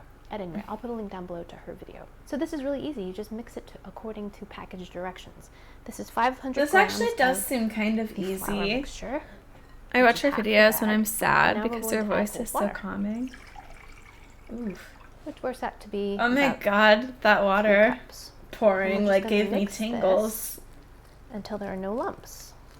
Ooh, I can smell the garlic powder. It smells great. Just the street food alone makes me want to go to Oh place so wow! badly. Tell her I said hi, John. Okay. When she, So well, when that she's was here, I'll say 500. hi. In all the videos I watched, one of the techniques I learned was that the chicken is fried twice, and that assures that the chicken A is cooked. and B, Write it that is down. crispy. So that's why we're frying at 338 She's degrees, so a little bit calming, but I cooler also feel like she's than always on the verge typical of deep tears. frying. Alright, Please. so my oil's coming up Did to I pee my temperature. pants Now again? we are ready No. to batter our chicken.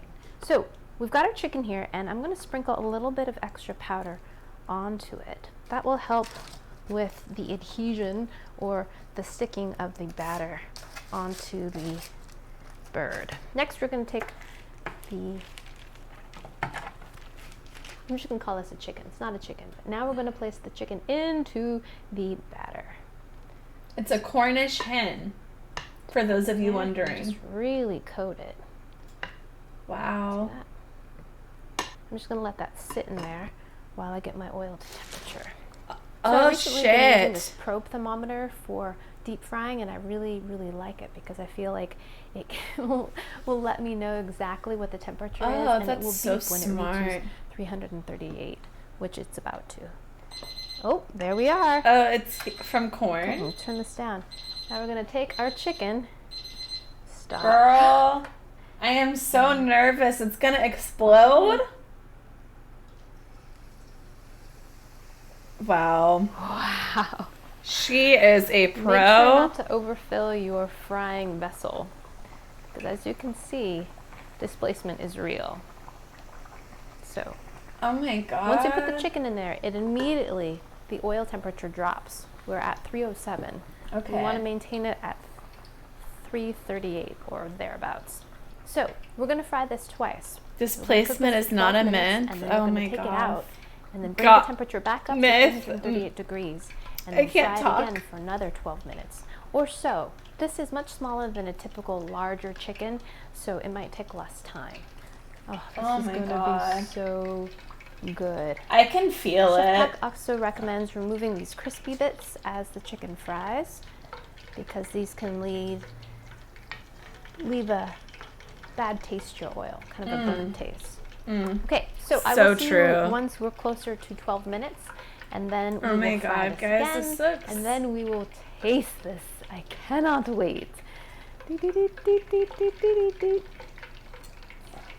Okay. All right, Okay, my this lovelies, my timer ASMR is almost good. up. It's making This me is hungry. frying very vigorously. I swear to fucking God. If it doesn't show her eating it, I'll fucking lose it. if I don't get to hear her biting into the chicken, I'll fucking lose it. And I've turned it over a couple of times. So let's get our crow back in there.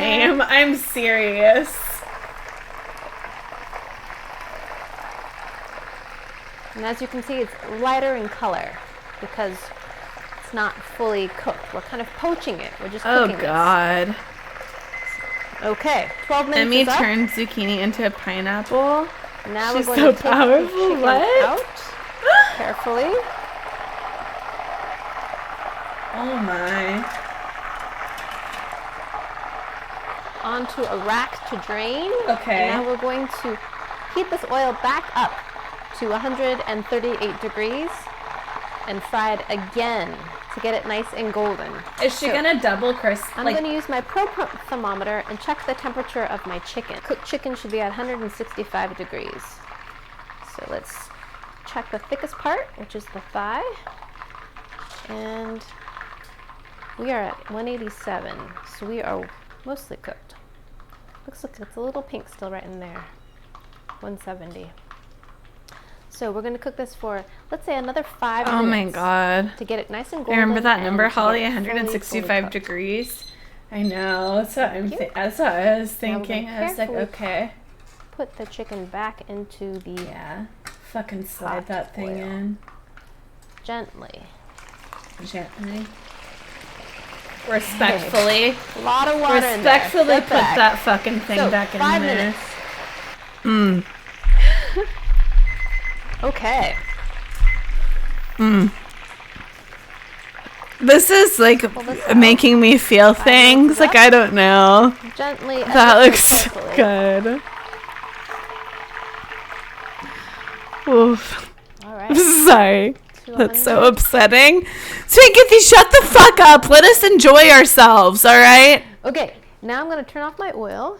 So I'm going to let my chicken cool off just a little bit. Alright, we're not even eating it. Hey, Faye. Pickles. I forgot my little diet. We're not even eating it. We're just watching it. We're just watching it. In construction, so if you hear some hammering, that's what that is. Alrighty, my lovelies, look at this beautiful fried chicken. Oh my gosh, I almost lost it. It looks so Okay, we have 3 minutes perfectly golden and 15 seconds. Wonderful. I swear if I don't see her eat this. So to accompany this, I'm going to. Okay, she's gonna do it. Yes. These are pickled daikon cubes. Mmm. And I'm sorry. little Mmm. crunch along I'm gaining weight watching. I mean, this is gonna Didn't really eat dinner. Now I'm regretting it. Just like imagine, like just close your like mouth and be like, put it on my dish. and just imagine tasting it. So there's that, and I'm gonna have that with my chicken. Alrighty. So finally, the moment. Okay. So finally, the moment of truth. We can actually taste this chicken. Here we go. Oh my gosh! Before we do this, listen to how crunchy this is. Frying mix. Yes, I will be purchasing frying mix. Mm. So I think this frying mix uses Oh my rice God. as opposed to all-purpose flour, which is made with wheat. Mm. Okay, I'm gonna grab a drumstick. Alrighty, here we go. Enough of this. Look. So crispy. So good. Steaming hot. Alrighty, let's just taste the crispy batter. Let's eat it, Akimas. Mmm. Delicious.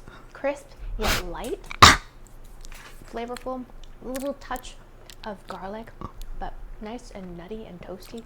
Alrighty, let's try it with the chicken. Here we go. Amarath ASMR vibes. Mmm. Mmm. Boy, is that good. I didn't even marinate the chicken at all, and it's super tasty. Mm.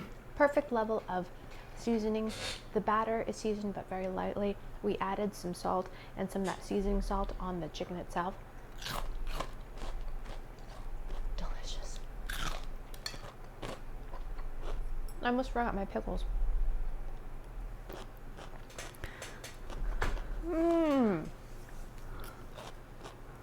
I just An want. outstanding combination. Come on. These little radicals. Give us a good bite. Come on, give it. Oh, there it is. Thin crunch. Give us a good one. Mm.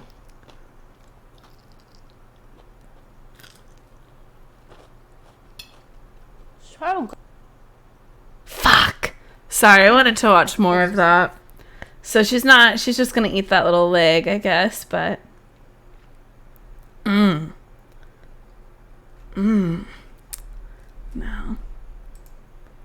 Oh, I don't want to watch the Casey Anthony thing yet. That's like we're winding down.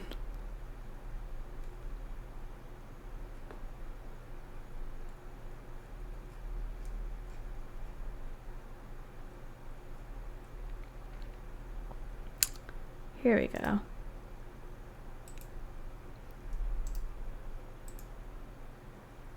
Hi everyone, welcome to this video. My name is T. If you're new here, All right, everybody listen up. So how have you been? You would have finished the entire chicken with. Is that a problem, Janabella? You fucking fat phobic bitch. We're about to address it. What have you been? And honestly, We're about to address it. truthfully, She's about to address it. turn after my last video, which is why I started it out all cocky, like, did you miss me? I know you did.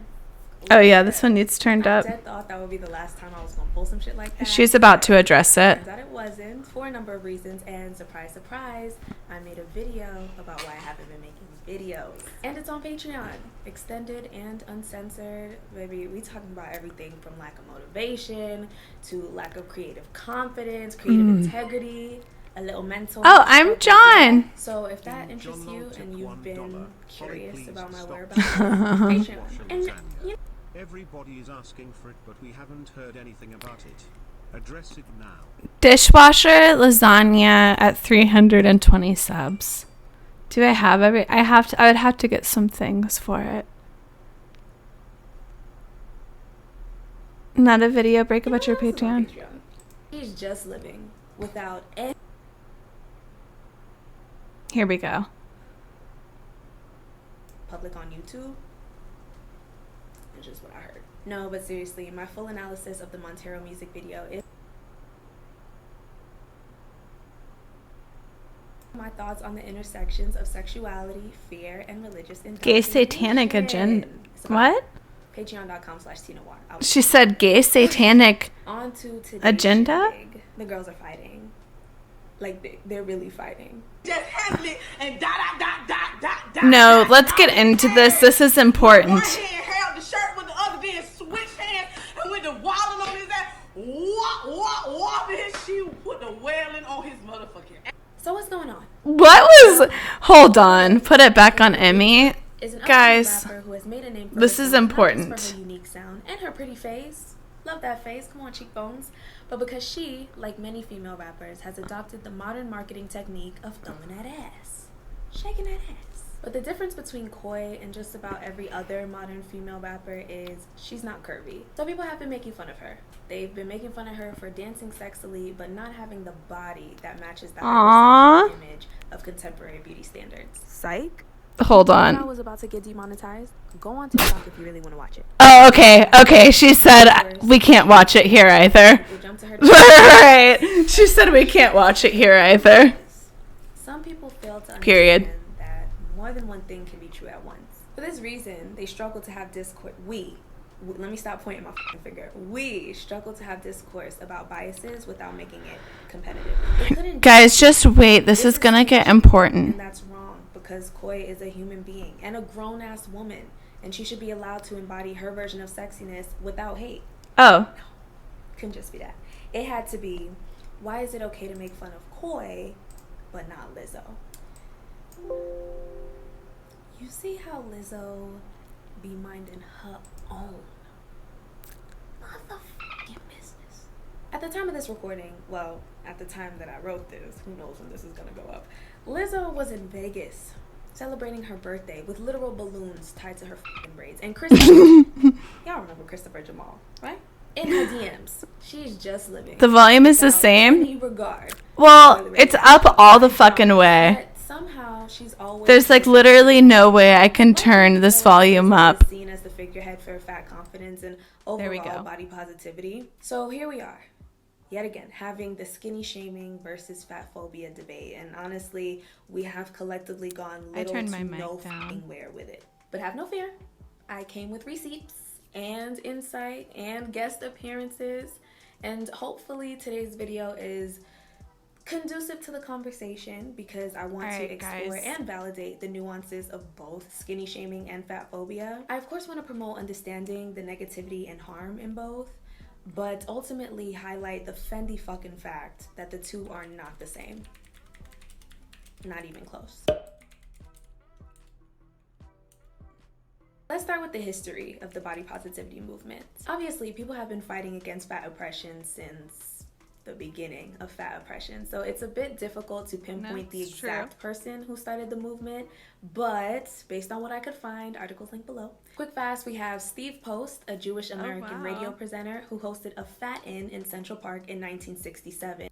There, a group of about 500 people came together to celebrate their bodies and stand in solidarity against diet programs and overall anti-fat bias. Love that. This inspired Bill Fabry, who is an engineer who was sick and tired of the way his fat wife, Joyce, was treated in society. So he eventually formed the National We are getting educated.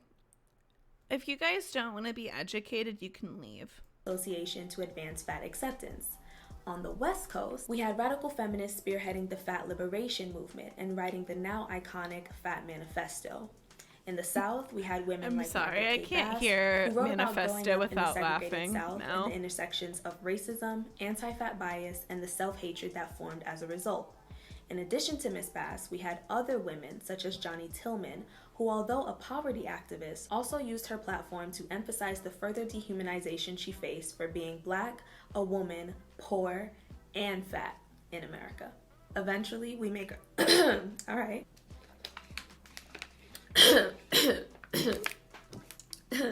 Eventually... All right, my voice is... I don't know what's going on. We ain't losing it. This is the moneymaker. Eventually, we make our way to 2013, and we have model Tess Holliday, who created hashtag F Your Beauty Standards, which is now one of the most Tess notable Holliday. origins of the more radical and unapologetic sectors of the body positivity movement we The are familiar blueprint. with today. And I want to emphasize that while Tess is one of the more popular figures in the modern body positivity movement, that could not have been done without the help of less well-known fat people of color and queer identities who helped No, it's blaze the trail true. for her. No, Nonetheless, it's as true. you can see, the body positivity movement was started by and for fat people. But fat people were still kind enough to let us, thinner people, into the movement because, I mean, everybody deserves a piece of the self-love pie. And She this says they were nice enough to let us in. is a movement So the skinny passing jokes are over. about inclusion, so they got to practice what they preach. But let me be clear.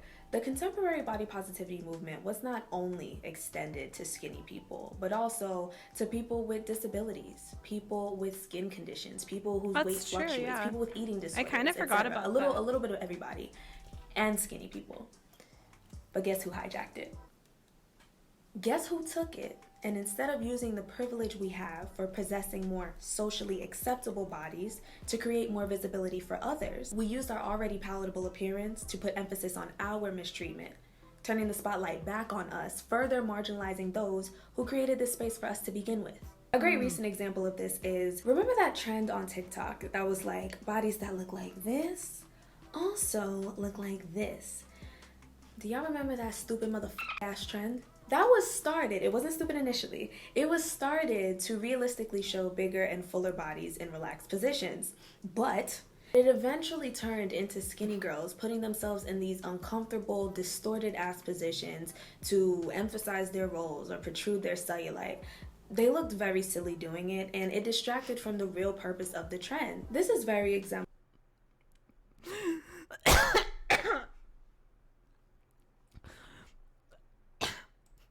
of the counterproductivity that happens when people fail to understand or I'm sorry, try that was to blur very the tr- lines that was between very bias triggering. and depression. So let's talk about the mistreatment and the disrespect that happens in the spaces of skinny shaming, because it's a real thing. And this I can speak on from personal experience. You don't need no articles for this one. I got this. You ready? Skinny queen.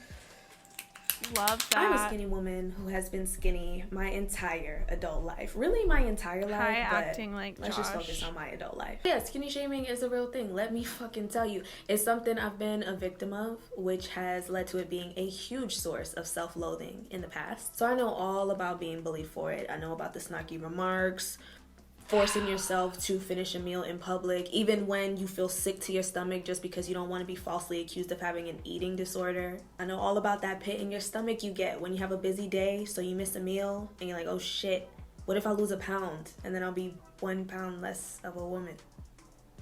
And I know about these fears being confirmed because I fluctuate between the same 15 pounds every single year, and I get to see the drastic difference in the way I'm treated, mostly by men, when I'm 15 pounds heavier in my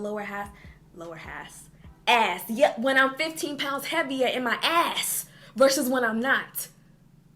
It's quite astonishing. And the Academy Award goes too, you know what I mean? Thankfully, I'm in a much better space, so those insecurities aren't active anymore. I would say that they I'm lie honestly dormant curious to know, like, down, what? But they're not dead. I've already done a video on body neutrality, so y'all have heard me say this before, but even though I've planted a love for my body so deep that it expands beyond how I feel about it on a day-to-day basis, I am not that far removed from what those insecurities feel like. Also, if you want to save space to hear people talk about body dysmorphia, even in skinny people, Tariq Ali uploaded an amazing video a couple weeks ago. I like her. When I say they ain't had no business telling my business like that. So if you're trying to be all up in my business, go watch that gem of a video. But yeah, it's tough, and I could not in good faith try to sit here and invalidate those experiences or those adjacent to it. But we, as thinner people who want this shit to end, need to understand that while it is wrong, yes, do you hear me validating it? Yes, it is wrong. The existence of our bodies in this size still come with privilege. And in order to make any changes to the landscape of body shaming really as a is whole, that bitch. we first need to acknowledge that privilege. There's a point at which the mistreatment we go through stops, and on the other side of that is oppression. Oppression that skinny bodies do not have to withstand. Fat phobia includes all of what we go through, respectively, along with systemic mistreatment. Socially, corporately, medically. How do you define fat phobia? I define fat phobia as kind of the systemic ways in which like fat bodies are judged or discriminated against. The systemic devaluation of fat people and fat bodies. The way in which people interact with fat or obese people, whatever term you use, and the way that they What did I come either back view to? us Ace of Cakes, as keep people your or not fucking people mouth. in certain ways. Literally the roots of the word, fat phobia. People are afraid of fat.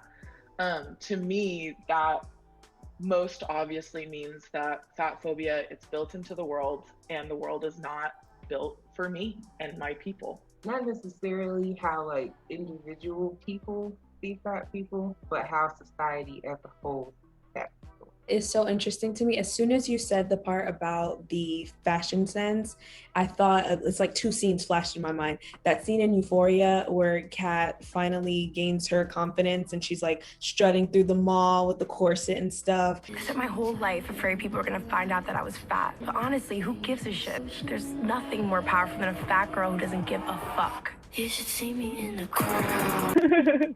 Considering all they did was take off her glasses, put on lipstick, and give her a corset, and suddenly she became more palatable. I didn't even realize like that my mind did that. And that's my own bias that I need to check. Going back to what you were saying I've never about watched that show. a few tropes in media. Hi, Bella. Do you have any specific examples that you can think of? Everybody was like, you gotta watch Bebe's Kids, you gotta watch it. There were like two women who kept coming up, and one of them was darker skinned and fat. And that was just the gag. Like everybody kept being like, oh, she's so nasty, she's so gross, blah, blah, blah. And it was like, this is where it starts. Media conditioned me from a young age to think like, if you're fat, that's your personality type. I loved the movie Sleepover growing up, and there's like the token fat girl in that movie. And her whole personality type is that she likes to eat and she wants to find a boy, and the boy that she meets is also chubby, and they both like brownies, so they're meant to love each other, and that's it. And I saw that when I was like 8, and I conditioned that, and I was like, wow, it's so nice to see a girl like me in a movie, not thinking like her entire personality was that she liked to eat. I was constantly trying to be more than that. Another thing I've been called is precious, which is really saddening to me because her story is about so much. God damn it. Okay, so I'm pretty sure the closed captions fucked it up here, and it's supposed to say saddening and not fattening. This fucking fat phobia So never much more ends, than I her swear to weight. God. They don't think about the scene where, you know, her mother talked about, you know, the things that she did to her. Yeah. They think about the scene where she steals a bucket of chicken and trips while she's running away. Because love it's that not they're about talking her about- trauma, it's hold about her on. weight. Have you ever had any I'm instances sorry, in the can I? 1 second. Acting like Josh. I love how they're talking about fat shaming them, but they body shame men all the time about their height. Who are you?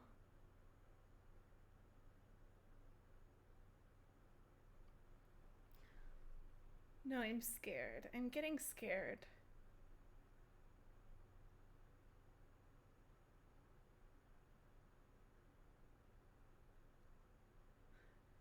Anyway, you know, I just have to say, plenty of people, they're not bothered by short kings. Like, truly, they're not bothered by short kings. But, so I will say, there's just sometimes, like, I feel like they're, like, so on the defensive because they've been called short so many times. Like, I'm just telling you guys, that cop came at me so sideways. I said, it's over. It is over. Whenever I saw... Oh, it's really quiet. It's because I fucking turned it down because she's kind of quiet. Sorry. I'm 6'3". No, you're not, Yusuf Cade. Like, literally no one believes that. Nobody believes that. I'm sorry. All right. medical field where you have been denied care or have been even gaslit when you feel like you have a problem, or the doctor has blamed an issue on your weight when you know good and well it has nothing to do with it? Well, I will say, if we're talking about mental health professionals, there is one in particular about a former therapist I had in high school that stayed on my weight all the time. I was junior year in high school.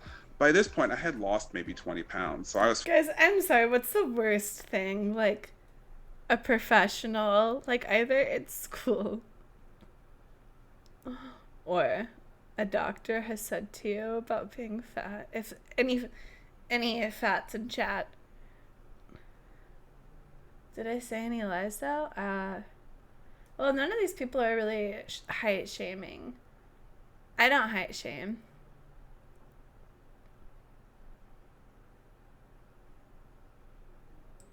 feeling snatched. And even when I would Anyway, one time whenever I went to go, I was sick and I'm trying to remember what exactly what it was. My doctor encouraged me to cut calories when I was 15, even though my BMI was like 22. What the fuck? That's like not normal. Well, I like went to go get like a checkup because I was like feeling sick. Oh, hi, Dividing Infinity. Band practice. Fuck. Anyway, so I had to go get into like one of those little I had to get into one of those little robe things. And he's like, doing like the whole checkup on me. And I'm like naked basically, besides like this robe thing that you wear. And he grabs my fupa and he says, "Got some leftover pizza in there, don't ya?" And I literally, like, I've never gotten over that moment. I've never gotten over that. I've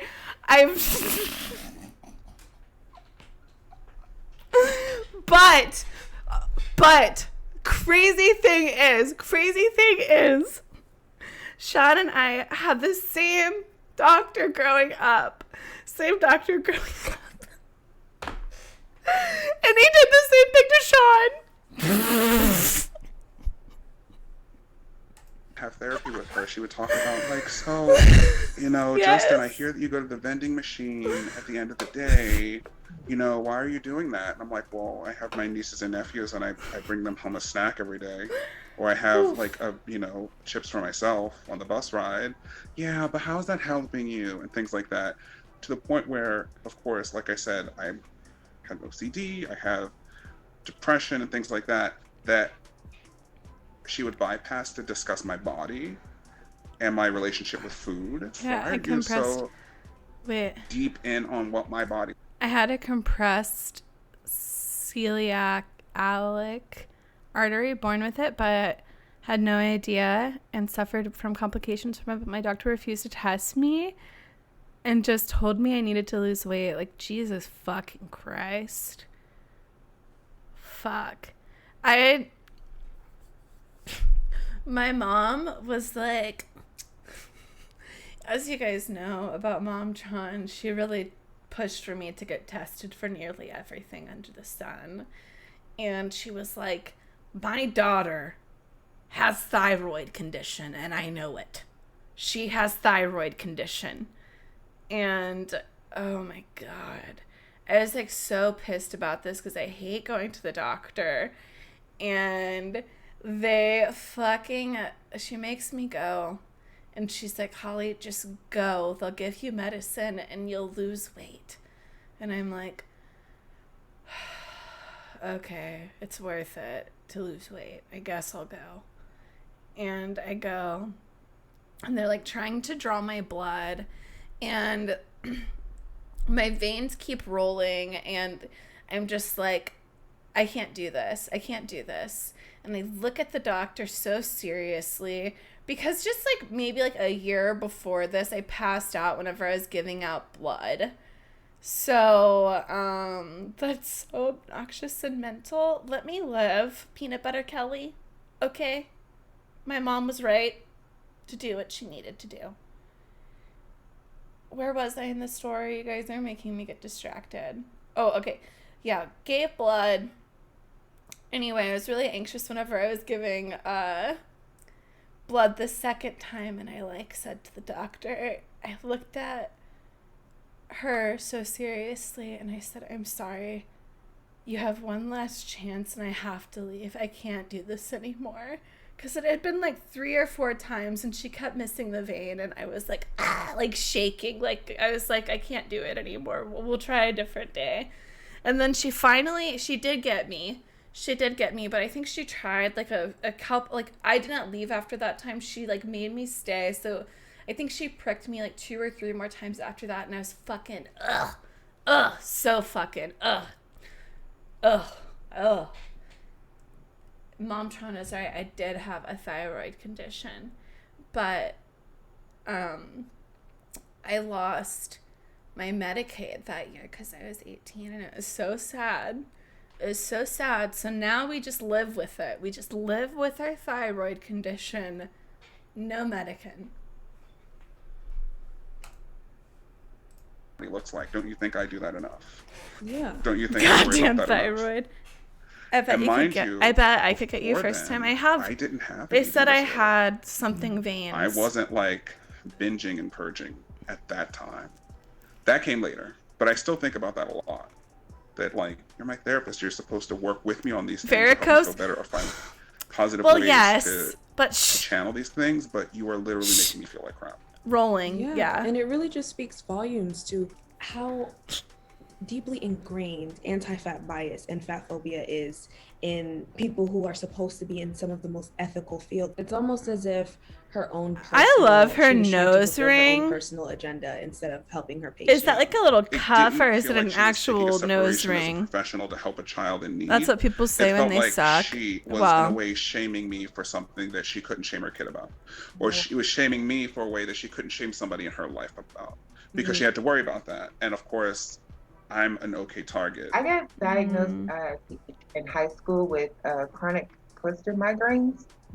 So I'll get these like migraines, and it's like the only thing I can do is Oh, be in a Jana. dark room. Like, Thank you for the gifted sub. Subscription. Jana Parks gifted a tier 1 sub to Zephyr88. Thank you. I appreciate it. Zephyr, you got that gifted now. no Use sound, it nothing, or wisely. it feels like my head is gonna like explode. So I went to a doctor.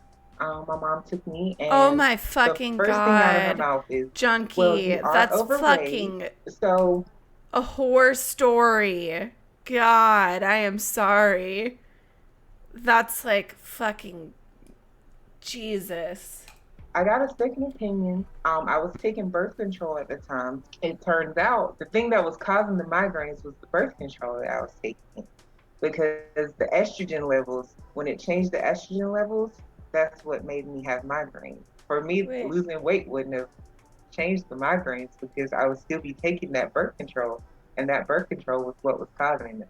When you're just existing and not Wait. hating yourself for it, I don't think that equates to confidence. I think that's just being a person. So do you think the word confidence has a different connotation for fat people than it does for anyone else? Fuck, this video is Almost kind of definitely. long. You should have got that bitch I fired. think True. Again, it's like that. I think that hyper focus that we have on weight, because in social media, right? Like, if a thin person were So to again true. post a picture in like a short dress or a crop top, no one in the comments would be like, "You're so confident." While that just seems to be a reoccurring theme in like fat women's like photos, because again, it goes back into that implication of like, No, it's true. Whenever people whenever people will be like, "Oh my god, you're so you're so confident," I'm just like, ugh. They're saying I'm comfortable with my fat body. I like, you know, like if I had a body like yours, I don't know if I could feel, you know, good enough to wear that. I know a lot of, I mean, especially if you go on to any like fat person's Instagram who's not like actively trying to lose weight, even if they're not like a fat advocate, just their existence, being online and not being like ashamed of themselves, there will be like so many comments of people who are just like, they're only to shame them, only to tell them like you're gonna die in a year or so. And I mean, like, there's so many like, But like, really you know, creative, some people horrible take it too comments far on that, the other like, side too. people There is really that put a lot of time into like guy. trolling people.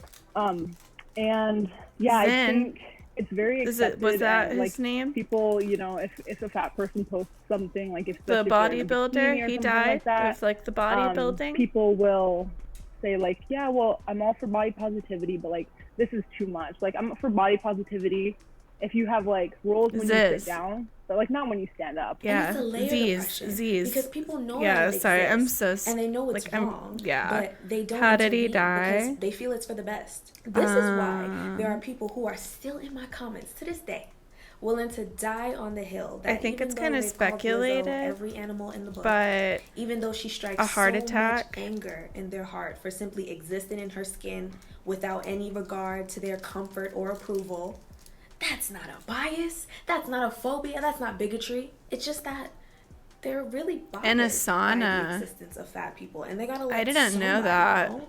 And sometimes that comes in the form of retweeting dehumanizing memes. Sometimes that means they can't Damn. afford to speak up, even when they see textbook mistreatment and bullying online or in public. They know these things are wrong, and they would speak up in any other instance. But when it comes to fat people, they just gotta make the exception. But I guess like it's not a fault. Well, okay, the new thing is they're trying to make fat like a not like a negative word. So even like in some people's eyes, being, you know, anti-fat is being fat phobic. So I don't know.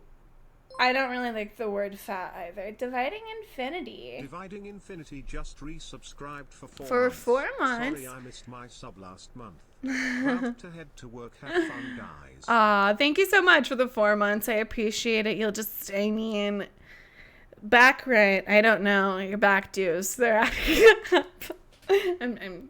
I'm just yoking. Just pulling your chain. Phobia. Everybody say it Can with people me now, eat okay? less? Accountability feels like an attack when you don't realize the damage your actions have on other people. One more time. I'll give you my theory. There's still this long-held belief, a promoted and encouraged. Now hold on. Was that a dream, Stan? Like, what if that was, what if this was... I'm sorry. Like, I'm not trying to be funny right now. I'm just, like... What if this was, like, pulled from, like, one of the clips whenever they were all talking about Casey on TikTok? Everybody say it with me now, okay? Accountability feels like an attack when you don't realize the damage your actions Looks have too on old. other people. No, One it more was... time. I'll give you my I'm theory. saying, There's what still this if, long-held imagine... belief, a promoted and encouraged long-held belief that fat people only exist by way of error and mistake. Error and mistake that's up to us as non-fat people to correct. And that gives them a pass to be cruel or complicit to cruelty against them. If this sounds familiar, I fucks with you. I fucks with you so fucking hard. Normalizing something does not mean promoting it. It means minding your business. If it exists and it's not harming you.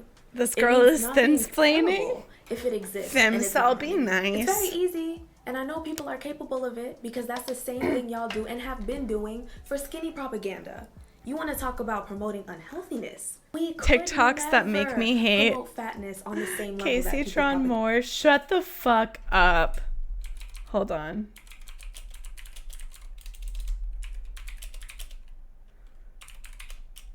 Please don't.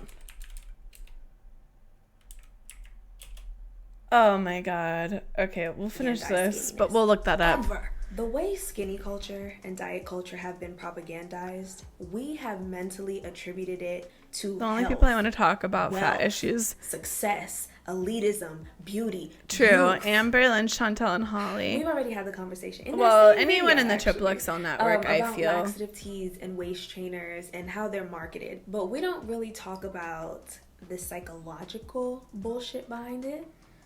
All of this, take charge of your life bullshit. All of that detox and cleanse bullshit. As if the human body is automatically or naturally dirty if it's not actively trying to achieve or maintain skinniness.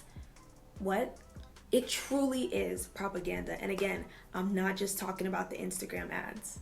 I'm talking about how almost every item in the grocery store has a non-fat or a low-fat option. I'm talking about how we've seen firsthand how products like Olestra and Snackwell cookies have had people damn near Casey Tron dropping said Jamie was going to dead. come on But stream when a sometime? similar product Really? comes back on the market Mom with those Tron same win. ingredients, people are lined up. People are still ready to put their full trust in it because it is completely normal to gamble with your health in the pursuit of skinniness. I'm talking about the fact that Beyonce, and by the way, all of the examples I'm using, I got from the Maintenance Phase podcast. I'm telling y'all, it's so good, you need to check it out. But I'm talking about the fact that Beyonce in 06, a long time ago, don't come for my sister, lost a wild amount of weight for Oh her my role in god. Dreamgirls, went on Oprah. Yes.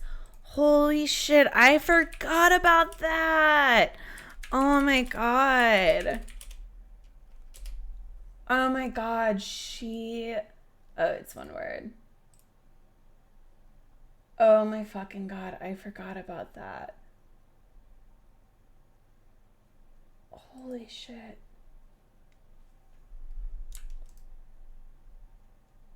Oh, excuse me. God. Oh, okay, there it is.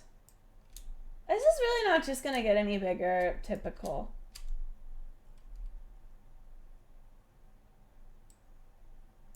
Okay, what? I'm sorry. I can't move my... Oh, she's so skinny. Like, look at how skinny she looks there, though. Like, that's... Like, wow. Hold on.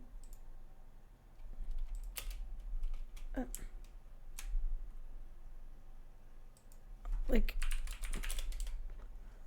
Hold on. Lost 20 pounds on Master Cleanse. Oh, the Master Cleanse diet. Oh my fucking God. Oh fucking God, that shit.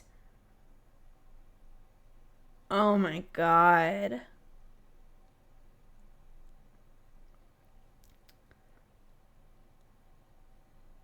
Hudson, yes, queen, told reporters she wasn't trying to work out to make sure my curves don't get too much curvy. I enjoy my jelly wear as period. This fucking... She lost 20 pounds, so like, I'm honestly just dying, like, that's insane. Honestly, I totally forgot about that. Sorry, guys. Sorry, I got a little bit caught up. People asked how she did it, and she said she did the Master Cleanse, which is basically like where you don't eat for 10 fucking days, and instead you drink Hi, this Devin. lemonade, pepper, cayenne. Yes, this sounded so miserable. And before you knew it, every celebrity was trying it. It was Oh on the my cover of fucking every God. magazine. It had I its tried own to do segment this. on I tried to do this one time. I just tried to down this thing. Like, I just tried to down this drink.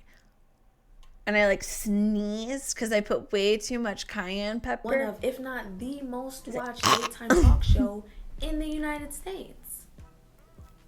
Did you have diarrhea? No, I didn't Lizzo actually shaking digest ass any on of it Instagram. because it was, like, just the smell, like, in my nose. Like, it, like, burned my nose. The two are not the same. The two are not the motherfucking same. The two are not the same. In this video, I didn't bother to dedicate an entire portion to explaining that body weight is meant to vary from person to 10 person, to and that 40 genetics, days liquid neurology, and fast. culture all play a role. Ugh. It's not just about height and gender. Trust me, I could have took it there. So You know I could gross. have. Because I've listened to enough podcasts, there are enough resources and free essays written by doctors and neuroscientists that explain all of the ways fat bodies can naturally and healthily or unhealthily exist. Well, why would I do that? And if you were expecting that, why do you need it? There is not a fat person on this earth who owes you an explanation or an apology for their She said existence. she's skinny. So you see, this is not a skinny versus fat issue because they are not in the same league. This is a beauty standards issue. This is a societal pressures issue, a shame-based society issue. This is a bigoted issue. And in order to combat that, which affects all of us, we cannot ignore the different levels of severity that different groups face. Empathy is required from all sides, even when the pioneers of the problem start complaining.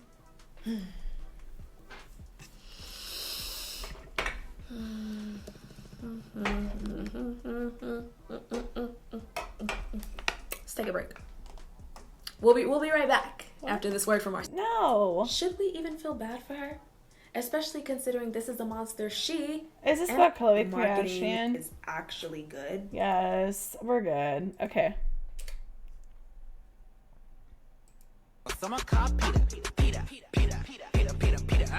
This you? This you? This you? This you? This you? I hope you've enjoyed. I hope you guys liked it whenever I fucking owned your boy and made him look like the little baby bitch he is. I'm sorry. Well, no, it's like people I let's just stop. I'm sorry. I can't. Maybe it should have Let's been, just stop. denounced Let's just the skip. second it was brought up in the first place. You I know, cannot in this day and defend age, that like, at gun all. violence is a huge issue. Sure, I don't know. I'll say gun violence right now. Kind of. Let's just not. Yeah, if this for the- is for the hashtag though. Like, let's just this is go. why. Let's just let's just skip this topic. Based off of How am I wrong? How am I wrong? Like, why are these kids so dumb? Like, no, sorry. Shooters for Dream was damaging, especially the day on a fucking mass shooting. They have no brain. Make it bigger? I'm about to make you bigger. What I have seen, that's how he comes off. And people like that, they're just not really receptive to other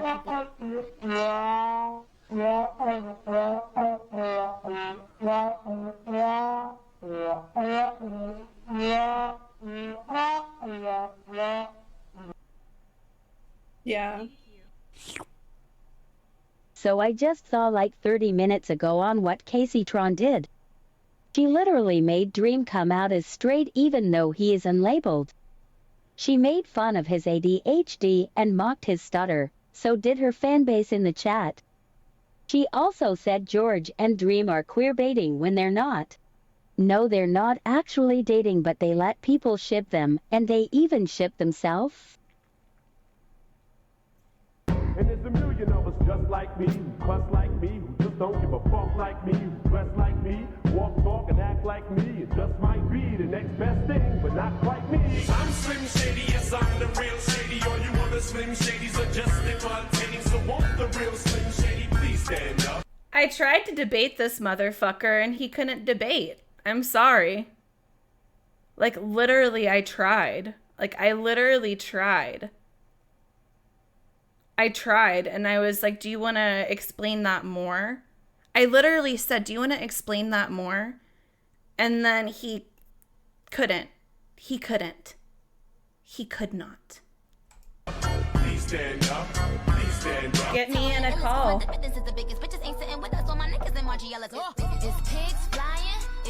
Oh my god, hold on. Okay, here. In honor of Dream and Minx being accused of queerbaiting, let's talk about what queerbaiting is and isn't.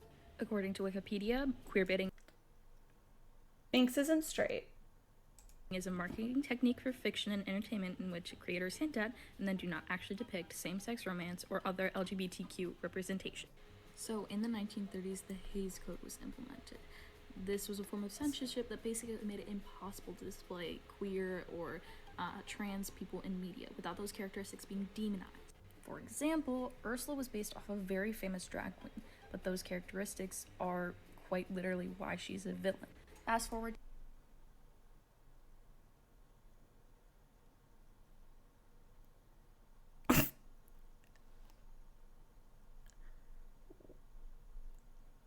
I'm sorry, can somebody look that up for me?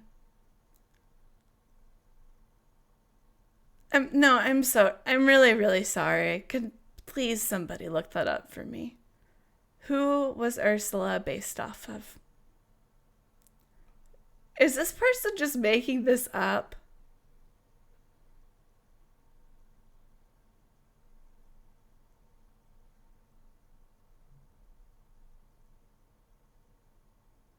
Because I've never heard of that.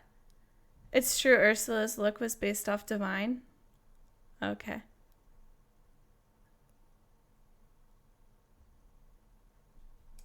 Huh. Now the Hays Code isn't enforced anymore, but big media companies still don't like I can't listen to this kid anymore, though. I'm sorry, because it's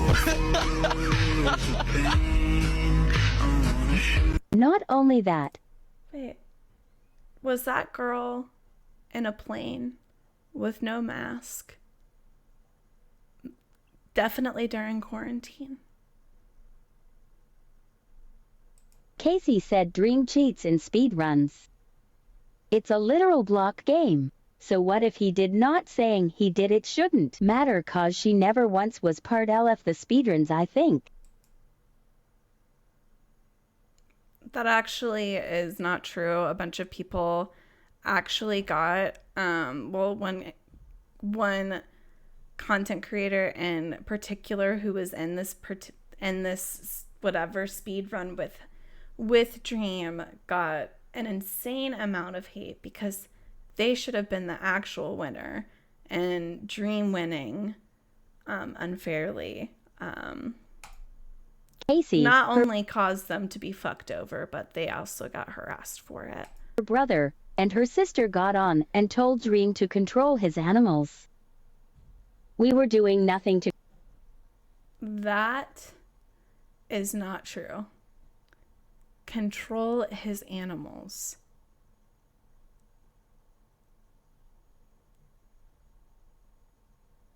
While her monsters were mocking Dream. To Casey while her monsters were mocking Dream. The recap basically. I can't do this anymore. Okay, that's enough of that. Hold on. Just that's all I can do of that one. Let's move on to something positive. Let's move on to something positive. Like, honestly, like, no. These kids. I'm too thick. Why is my pony not higher than my IQ today? My glasses are dusty just like all my ex-boyfriends. Hey you guys, my name is Stella Williams and today I am Okay, guys, let's get to it. Okay, first of all, hold on because I'm winded because I just came upstairs and now I'm like... So today we are continuing our series on how to just be better in the bedroom. Today's gonna be a little bit different because I don't have my juice with me because I'm reformed and I don't sip on juice right now. 2, I feel like I'm qualified for this because I'm classy. As you can see my bra straps, I'm obviously qualified to be giving refined casual advice. So today I am so excited to tell you my pro ho tips. Before we get into today's video, I want to thank today's sponsor, Adam and Eve. My favorite toys come from Adam and Eve. Hold up. Just, you know, I know that sometimes they'll do a little bit of those reviews of the toys. We can't have that on here. My top pro tips that will literally save your life, raise your confidence in the bedroom, and to help you maximize your potential because the movies, things are not always as they seem. So let's get into number 1. So the first tip I have for you guys is... And I'm starting with confidence because there's a thing my mentor taught me 4 years ago and I've been evolving to really understand it. And it's called 2 words. Pussy power. Pussy power will get you anything you want in this world. I felt that. I was literally clapping. Once you master your pussy power, and I'm not just talking to my cis girls, I'm talking to all my girls. Understand it, recognize it, and own it. Once you own your pussy power, you don't no longer need a man. Oh my god, okay. Literally, she's fucking... Oh my god, she's so funny. Oh my god. Isn't that a person song? Pussy. I think it's Pussy Machine. Pussy Machine. She's a... Oh, Pussy Control. Pussy Control. She's a fiend. Yeah. Pussy Control. Yeah, that's a good one. That's a good Prince song. The man gonna need you. Honestly, she's fucking like you. I'm not auditioning for your life. I'm Simon Cowell, and this is my show. You're auditioning for me. I saw that on a TikTok. I can't take credit. Stop worrying if people like you and ask yourself if you even like them. I'm Simon Cowell, bitch. You auditioning for my show. So if you don't know what pussy power is, it's understanding that as a woman, not just my cis girls, you hold the power in the relationship. She is an icon. Guys, she has so many videos. Like, we're only gonna watch 2 today because I don't want to burn out on all of her shit. My palace, you are going to bow down to the queen. Do you hear me? And you have to let these men, women know what the fuck is going on. You have to let these men and women know when they enter your sacred place, they are to be praying to your pussy. Like, I do not want to see one more girl be like, yes. Like, timid, I'm done. It's over. We're leaving that in the Stella past. Williams. That's gonna be in history textbooks as the worst ages of your life because you are entering a new phase. Blessed, highly favored. You are the queen. And once you understand this power that you naturally hold, this is when you have activated your pussy power. Thank you for coming to my TED Talk. And when you activate that pussy power, baby, let me tell you, you will be directing your life instead of playing. And then here's fucking Scout. Like, Scout's just like trying to get in the fucking way. In your life because he can play Among Us, baby, but guess what? He can't play me. 2, I have something that I do that I never knew was an actual gift of mine. So I'm going to share it with you because it didn't hit me until I was making this video. Like, girl, like you've actually been living this life. Like, you are not playing. So for years, I say I'm dramatic, but for maybe like past 5 years, I have been joking that I have this makeup routine called the 5-minute sex beat. Have tested it with friends. I'm like, oh my gosh, girl, I can do this 5-minute sex beat. I've been joking about it because it's so quick and I literally look so good. I Huh? invented the 5-minute sex beat because I realized that I could go from looking like this to busted in about 3 minutes with someone inside of me. And it's not a good look. So instead of being Wait, all what done is up she so the talking expectations about? aren't really destroyed Makeup? in the first 5 minutes of us having sex, I've created something called the 5-minute sex beat, which enhances my beauty because I have really bad acne on my face, like as you see right here. Like I'm not naturally just beat. A lot of people are now. I'm just not that gifted. I'm gonna share with you guys what I do during my 5-minute sex beat because it gives me a natural beautiful, so that way when I get bust down, I ain't looking busted. Welcome to School with Stella. So today I'm gonna show you what I use for— Guys, she's fucking, like, she literally knew the assignment. Like, what is the meme? She knew the assignment. Is that what is it?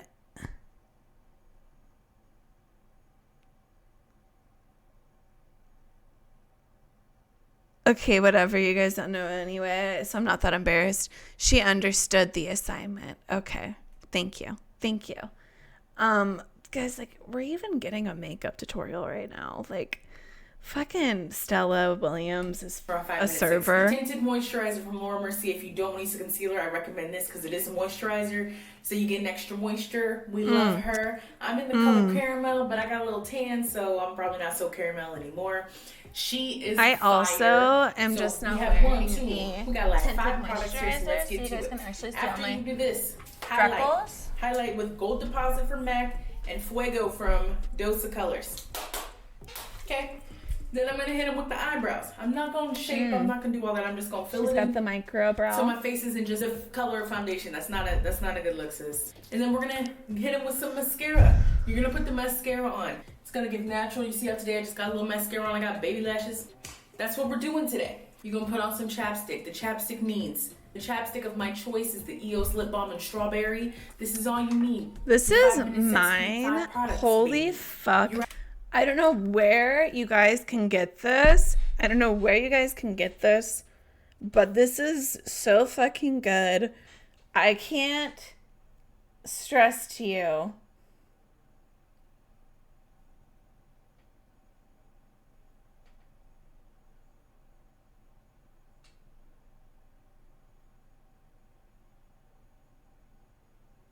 I can't stress to you how good it is, truly.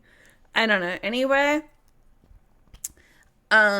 this is from that one store in Kansas City that I get like all of my really cheap clothes from. They also have like these crazy good fake eyelashes and some other makeup, but I haven't really tried anything but this chapstick. I got it one other time because my lips were really chapped and I was like, fuck, I'm shopping. I need this. Got it. And it's so good. Like, I've just never honestly had anything better. Anyway. We're out here to win, baby. So number 1. Dollar Tree? Can you get it at Dollar Tree? Like, if you can, go get it. It's so good. It's coming over in 5 minutes. In Shut 10 minutes, up. and you got 5 minutes for the makeup. You got 5 minutes for cleaning. This has literally been timed, tried, and true. Here we go. Full coverage concealer. My favorite one is this one from Sephora. It's literally, I think it's $15 and I'm number 11, or it's $11 and I'm number 15. But I think it's $15 and I'm number 11. This is like a high coverage concealer. This will cover everything. Pat that everywhere. I pat it everywhere. And then it has like a little bit of oil in it because it's cheap. It kind of gives a dewy look, so I let it go. Next thing I do is mascara. Just put a little bit of mascara on, and never, ever, ever wear lip gloss. Do what you want, actually, but I don't like to wear lip gloss because if I'm playing around with my lips on the body, I just don't want to be sticky, or if I know I like him and I'm gonna let him This is a kiss me, butter. then I don't want to be sticky with the kiss either. I go with a really, It's not really sticky. nice EOS lip balm favorite. Also, take a little bit of blush and blush it up right here. And then I take my eyebrows and do a little bit of, just a little bit. I don't like beat to the guys. I don't do all that. I just, color it in a little bit so I'm not just like a plain slate. When you do this, you pop. It took 5 minutes. You look natural. I'm inserting a video here with my 5-minute sex beat. I know Birkin's in it, but that's just like the look I go for. And then to pop it all She's together. a server. it's She kinda look a little like, serves. I guess it's okay. You have to finish with highlighter. That will pop off the whole look. You will just look. No, like it's glowing true. bronze. If you don't know, She's I have actually this NYX preaching highlighter right I've now. been using, and I sell it on my store, Hot Girl Goods. I swear by it. I'm wearing it today. It just gives an underglow. I put it under everything. I put it on after my primer, and I put it before any foundation, concealer, anything I do, and it just gives you like a natural like sex glow. Favorite thing, could not recommend the 5-minute sex beat anymore. Let's move on to lingerie. I am a fan of not doing like the casual sexy thing with the baggy t-shirt. I like to show out and wear lingerie. I am a little extra. I used to be the girl with like my little Kiss t-shirt on, my little Breaking Benjamin t-shirt on with my little matching bra and panties. No, now I be showing up in the robe. When you knock on that door, I am answering with my fur robe like, hello. That is the vibe I'm on. It's sexy, it's confident. I wear slides. I have a pair of pink.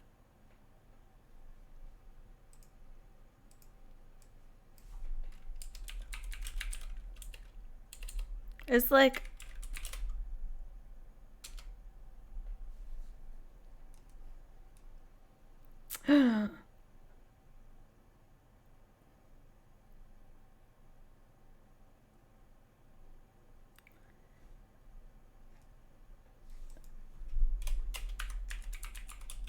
like, does Mariah Carey have something like similar?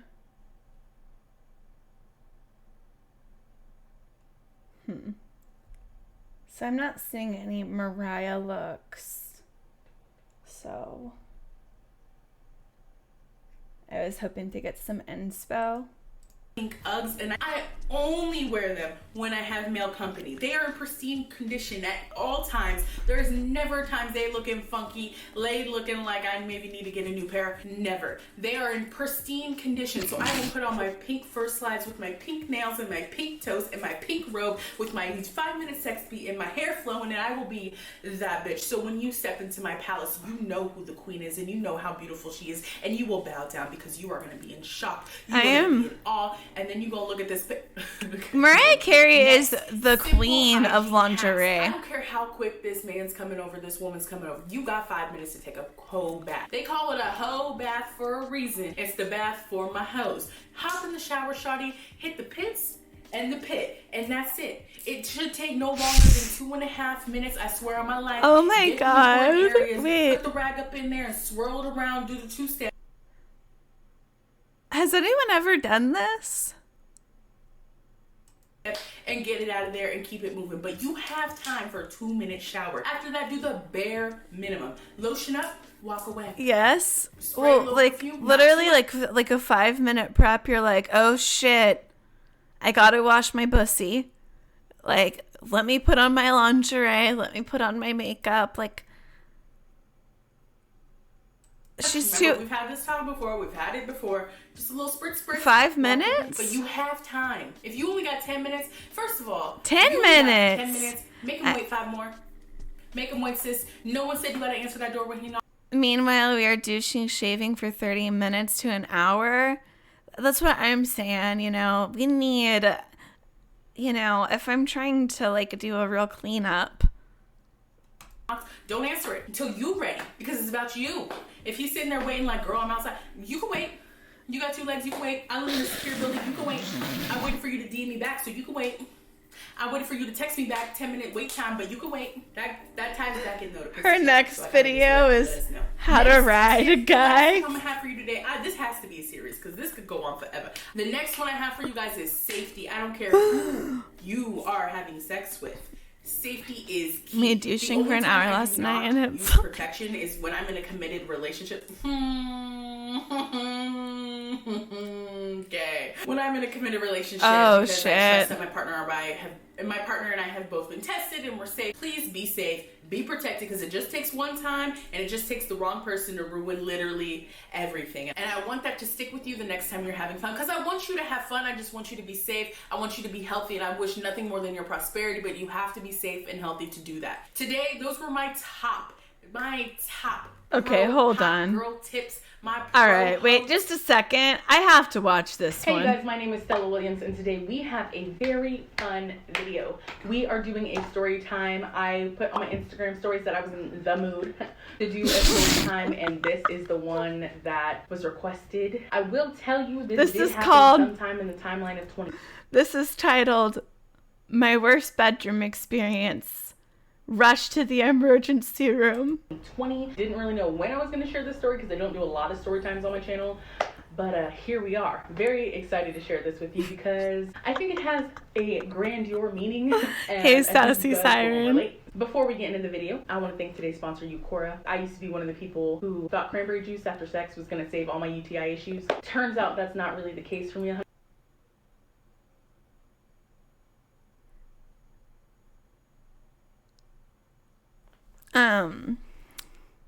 Yeah, you're just supposed to pee after having sex, and I thought that was supposed to, like...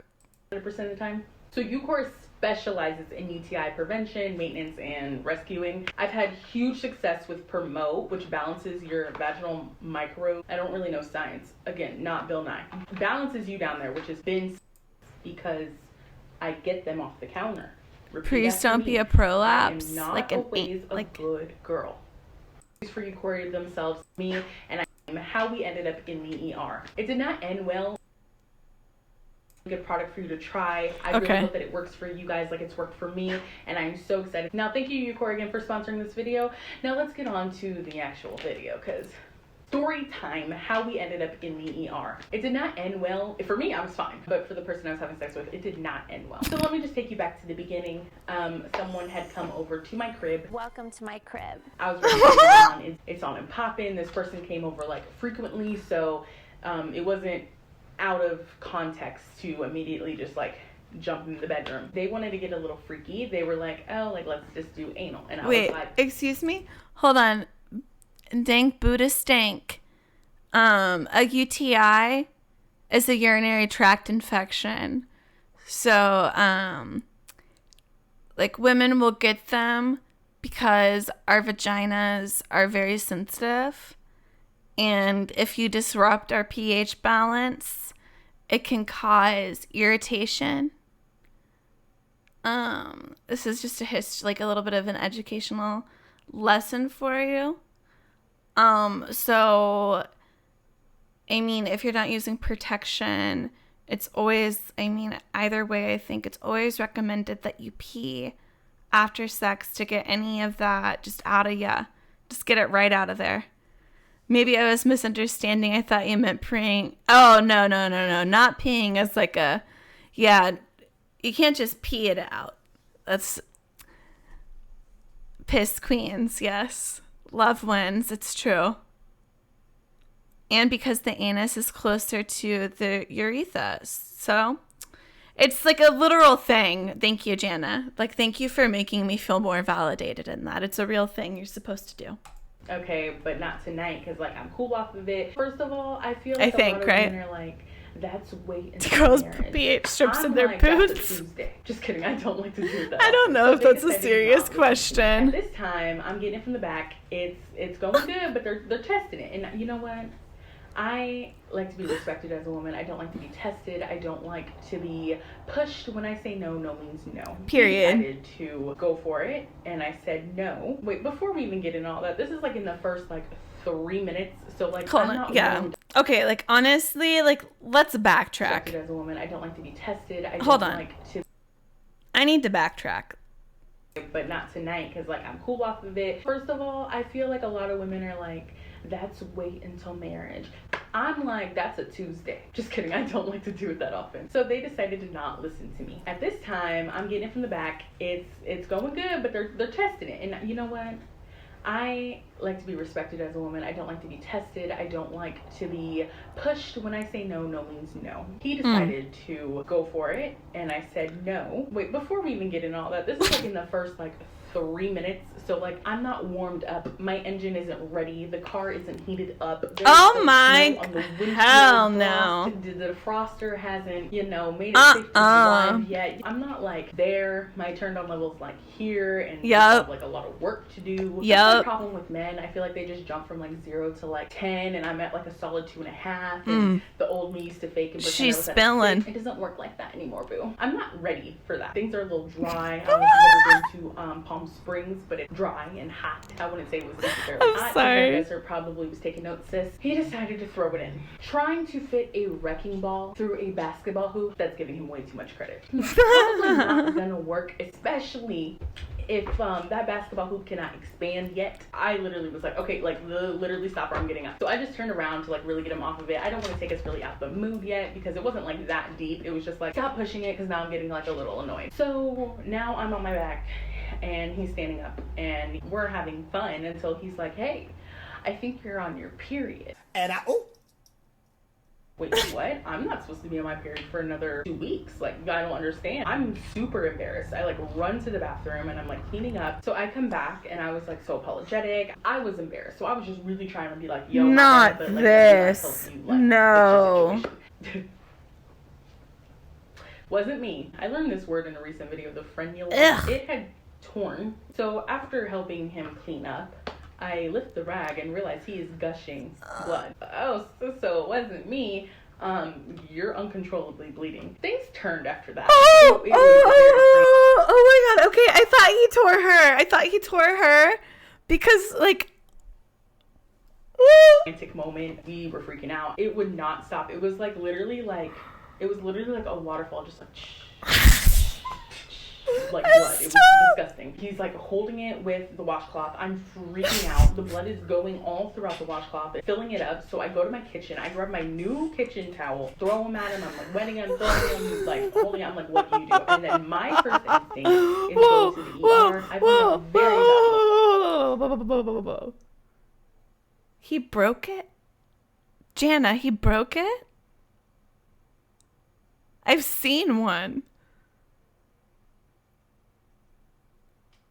So this is a cautionary tale to those men out there who don't ever consider the woman and don't ever make the effort of foreplay. This could be you if you don't. They were gay though? Okay, well either way, they should have more foreplay. The lesson in life, if something's wrong, just go fix it. Stop trying to like be prideful or like think it's gonna fix itself. So I'm like immediately like, let's go to the His ER. dick couldn't handle the pussy work power. in a few hours, like I can't. It wouldn't make sense if I go. It's gonna take too much time. Are you dumb? Like you're literally like you can't be that stupid. Like we have to go. It's literally not stopping. So me with my first aid kit, a band-aid ain't gonna do shit. So I'm like, we gotta go. I don't care what you have to say. I'll meet you in the car. I gotta go. I feel like I was coaxing a pregnant woman. Like, you know, we're gonna get through this. We are almost there. You hope men we're aren't the like best that. hospital in Los Angeles. It's gonna be great. So we get in the best too much hospital faith. in Los Angeles. There was a 4-hour wait time, which they didn't tell us ahead of time. So we get in, we check in. We're like, oh my gosh, this is so bad. We're like, yo, he's like profusely bleeding, and even at the hospital, it was still gushing Oh blood. my It God. wasn't stopping. So we think we're gonna be treated like trauma patients. Like we're gonna be like first in line. We're gonna surpass all the other people in here. Like it's just gonna get taken care of. They're just like I'm sitting yo, at this there. point, you're probably gonna need stitches. He didn't want to hear it. We go sit down and they call us in for like, I don't know the term, but a nurse will probably let us know. When they like take you in and do your Yana? vitals, take your temperature, get your blood pressure, give you the band, all that stuff. So they take us in a room. Just to do taking that. his So we're vitals, thinking, right?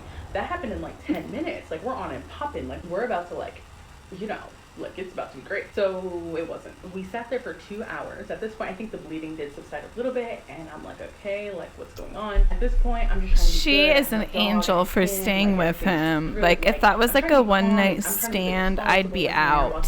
Spazzing out. So his friends are calling him, and his best friend's calling him, like, yo, bro, Sorry. like, what's going on? Like, his work called him, like, hey, bro, where are you? And he was weird. I don't know why he told the real story, but he's telling everybody what happened. Because of me, a bitch different. Like, I would have straight up lied. I would have been like, yeah, like, my dog is having an issue, and I'm at the ER because, you know, pet dogs are just crazy out of control now. Like, I would have made up something that was better than telling people what actually happened, because that's She was mad signing embarrassing. He was like, oh, content. yeah, bro. True. Like, True. why I would need you to tell think people like That's that just more. I embarrassing. need to We think go to like that ballet more. to get the Fuck. car, and they're like, wait a minute, like, wait. I think they call us back in for another vital. So we're thinking like, oh, we're about to leave. They want our money. It's like the best hospital in LA. Like, they're bougie. They know you got money. You got like the best health insurance. Maybe they're just, you know, wanting your money. So they call us back in for vitals. They're like, say his name over the intercom. We're like right outside the doors waiting for the valet.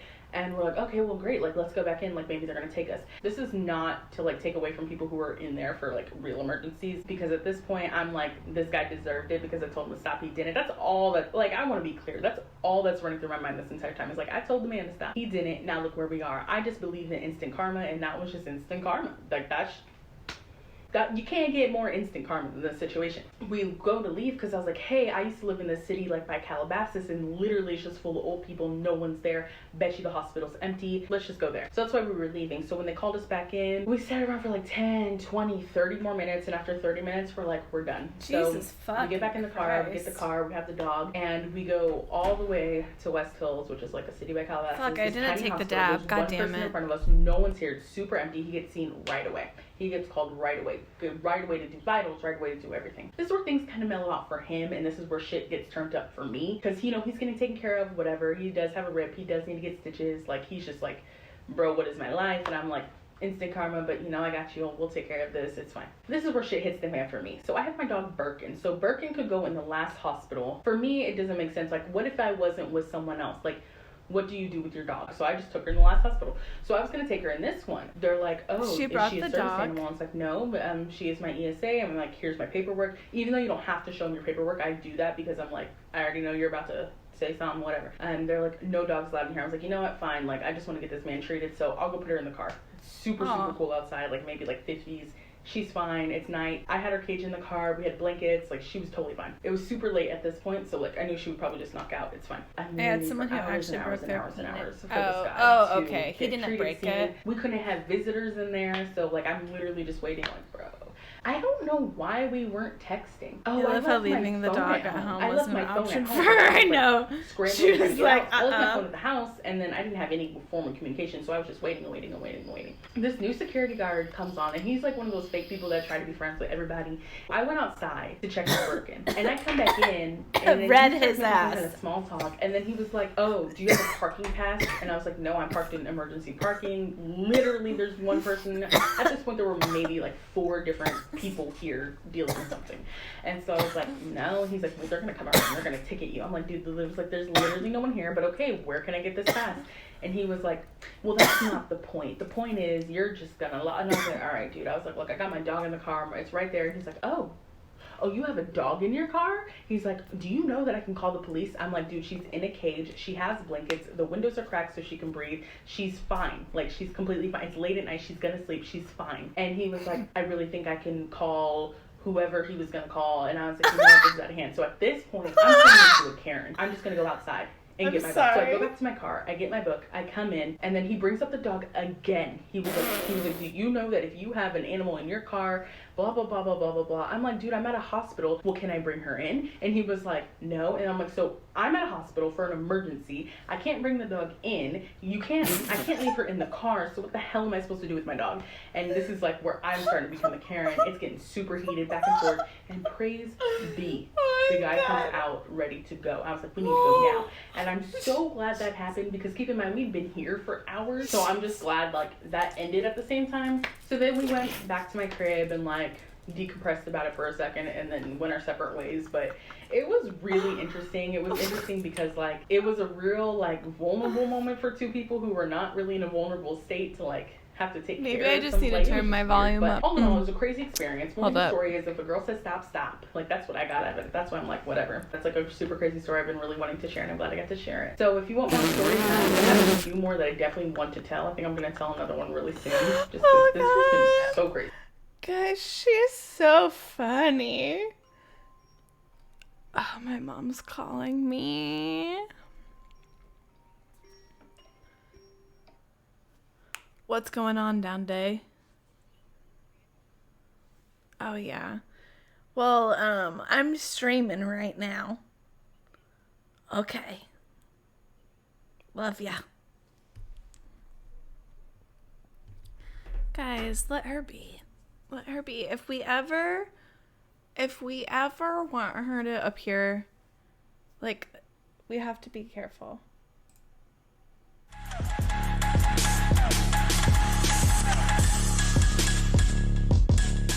Hey you guys, it's Stella. Today I have a story time for you. I know I don't typically do story times. Oh my god. The last story time I did was about the fuckboy YouTuber.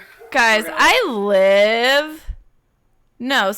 living for Stella's story time. Are you guys really not?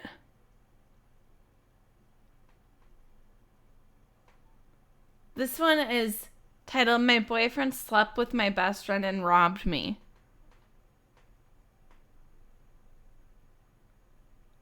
obsessed with her too.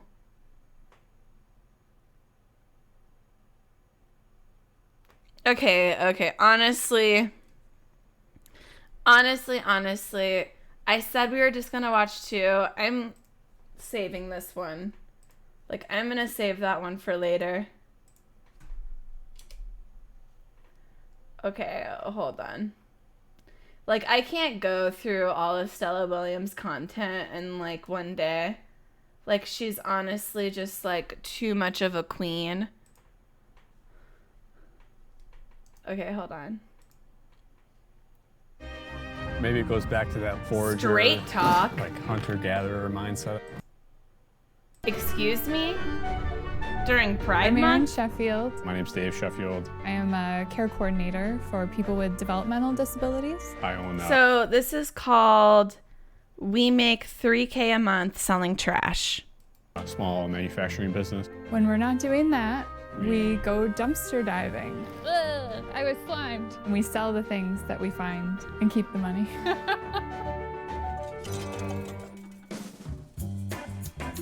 I could do this 60 hours a week and probably make like $100,000 a year doing it. I sell the stuff mainly on eBay. We're saving up money from dumpster diving for a boat. Going to do some dumpster diving. I started dumpster diving back in college, just picking stuff out like a hot pot. Oh, there's a hot pot. I need one of those. Interesting. I was in a big, long stretch dumpster, kind of like picking through stuff. Huh. And she kind of walked up behind me and was like, "Hey, what are you doing in there?" We started talking, and I was like, "Yeah, there's more dumpsters What do you down mean there. You this should go is some check 'em out." hetero And then, shit? like 5 minutes later, we met at the Guys. same dumpster, and then I gave her a ride to the next They're one. fucking dumpster divers. Like, come on. Worked up the courage to ask her out. That's like 13 years, I guess. So 13 years. So they've been dumpster diving together for 13 years. Too heavy for me. Guys, we'll watch Kendall friend Ray. Ray, I so actually we don't do like have a Kendall Ray doc. She made a I'm a vlog. case manager. Guys, Kendall Ray made an entire documentary. It's 2 parts. She literally made an entire fucking documentary. Okay, not just like a filmed podcast. And I've been waiting to watch that. For people living with developmental disabilities, trying to meet their needs for programs and supports in home, at work, whatever they need, I'm there. I got I my have a wig from the manufacturing dumpster. business Like where we literally, make a bunch of different products, one man's mainly trash bottle is openers another made man's from treasure. Golf balls, baseballs, hockey pucks, No, a bunch it's of other like, gift true. items. When we were first dumpster diving, it was more to see what stuff we could get. Lately, Dave has really taken it to a new realm. So this is our inventory of all the various dumpster finds that we've got. I started selling some of my like excess Whoa. stuff on like eBay and realized kind of how easy it was. The light bulb went off. An old like amplifier You that know- like your father probably had in his garage. This thing sells on eBay for like $400. Somebody who resells Xboxes will buy this on eBay for $30. The man following you around. Whoa. This is like a $500 or $600 bottle of champagne. So this will sell on eBay for like $30. Used disposable cameras. And I messaged the guy on eBay because I was like, why are you buying these?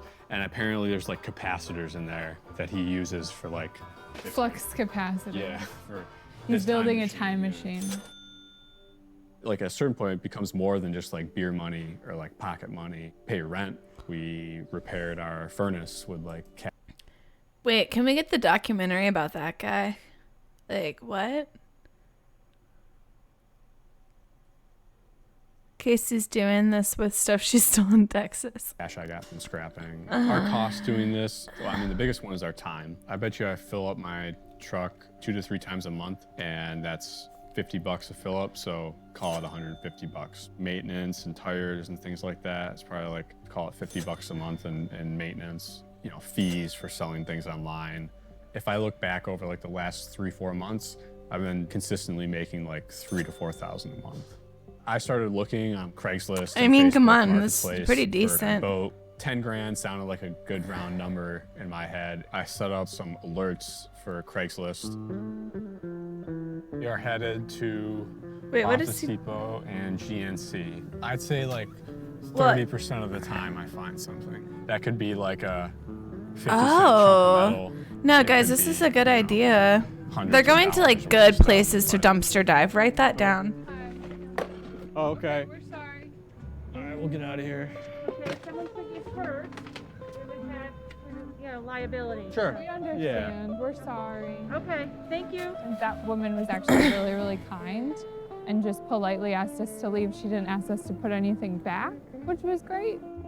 He actually made Right, a she mess. was eyeing them like, "Can you put it down?" But they're like, "This isn't our first rodeo. The You'll have to entire ask." City went around and drove to every dumpster and figured out what was in it, when is a good time to come. So it's not just a couple routes. He's got like a systematic map of Wow. every place to go. He knows every dumpster in this city, I'm pretty sure.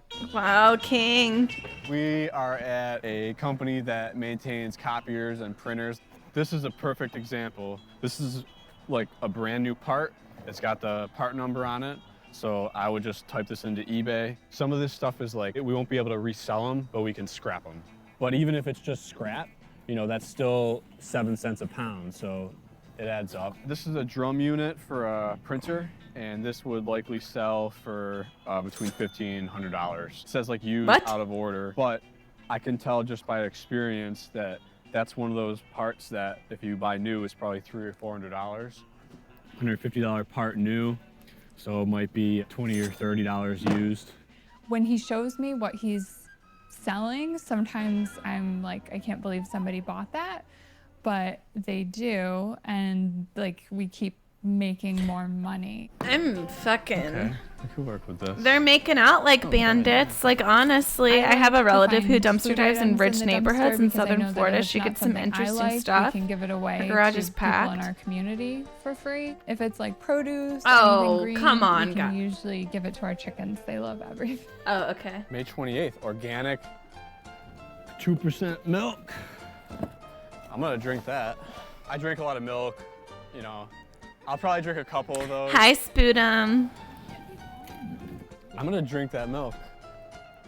We'll put it out, people will take it. We live in a neighborhood where there's a lot of need, and we just put it between the sidewalk and the street, and within an hour, it's usually gone. It's like our own little mini food bank. Well, that's something. Talked about starting a family. We talked about like getting a bigger house and like, you know, so we could have like 50 chickens, and they really like the lettuce. Yeah, I don't think either of us would have bought a boat on our own, but together we decided we both wanted to. I grew up my dad always had a boat. I feel like I haven't been grown up enough to like have a boat. Like I haven't had my stuff together. I think it's like part of like being in like a stable relationship. Is this where they live? Or is this like some fucking weird office space Vice has that they film shit? I feel like I have. The milk was a little, I don't understand. Like, I was like, maybe it's like an oat milk or rice milk, like something like Dave that. has taken it to a different level even than that, is going to the stores and stuff. There's definitely some like dumpster diving things that could scale up. Pitter patter, let's get at her.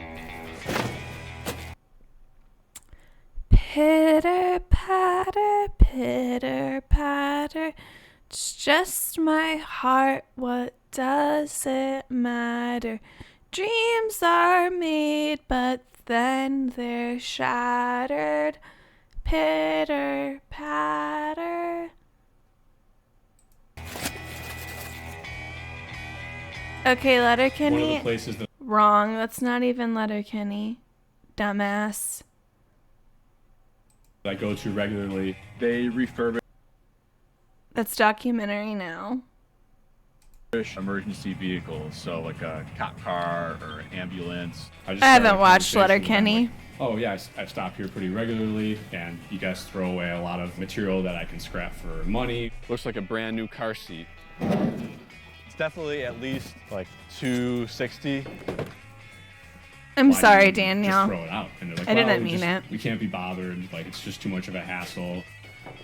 And so I just said, okay, well, if I give you guys some This containers, weird like would you just thing set it that aside? Vice And does it's to make yeah, sure. everything feel like you're on acid. Cool. If I can sell these for 50, 60 bucks a piece, that's another 120 bucks. And this is probably worth $5 or $6 in scrap. It's weird that they throw it away. This kind of stuff doesn't really thrill me, but the money's good. 1 and a 2 and a 3. Like, it's more than we can even take. It's okay. I paid for community college. I know it's true. Well, community college is the smart route, Danielle. Yeah. Tastes like potato chips. Maybe it sounds They're weird cute to say together. I'm passionate about dumpster diving, but it makes us a little bit of money. But somebody's getting some product cheaper than they would have otherwise gotten it, and yeah, and it is like not going to a landfill. They're Found a cute boat on together. Craigslist. We're so excited. We're going to pick it up.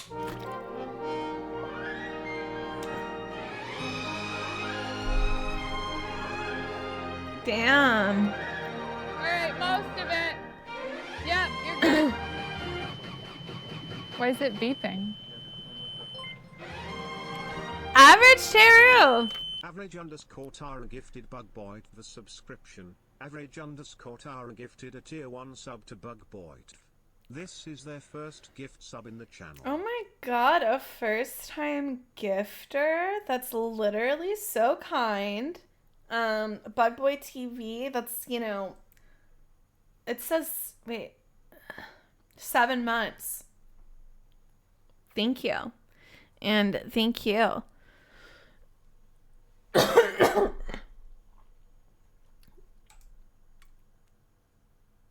Oops. Is that little thingy on? It's So did they possible get I might be fucked missing over? something. Community too. I feel like I've thought about that a little bit, about dumpster diving with kids. I'm probably not young kid. I'm kind of thinking They said we will, but like once they're out of diapers. it'll be like natural to them. They'll be like, they won't think it's like weird until Okay. their friends tell them it's weird. All right. I don't have any money, and I don't have bills to pay.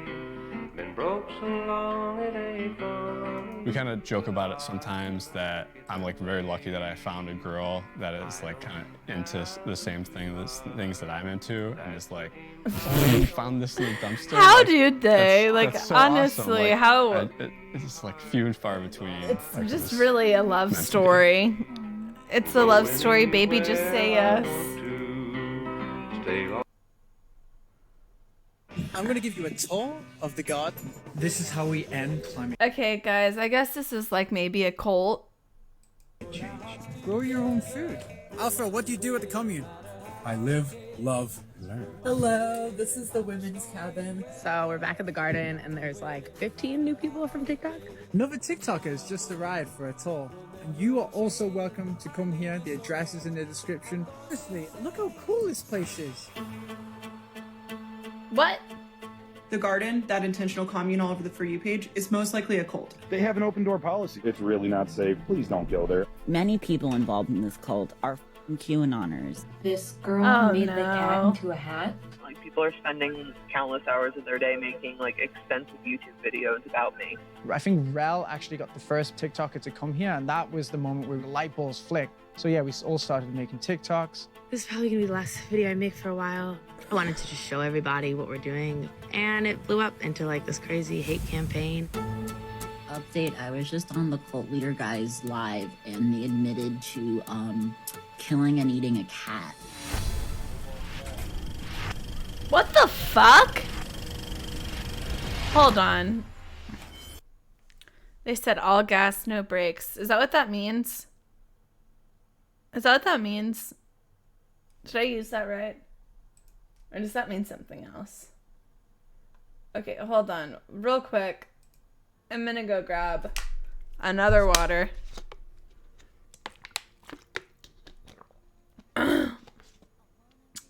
And a Diet Pepsi. So I'm gonna turn up some music real quick. Sorry, I'm like literally vibing with this song.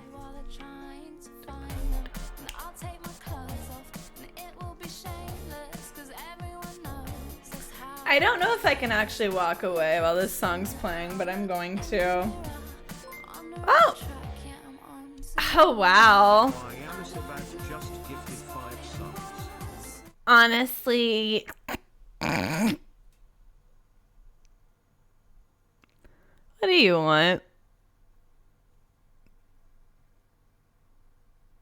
What are you doing?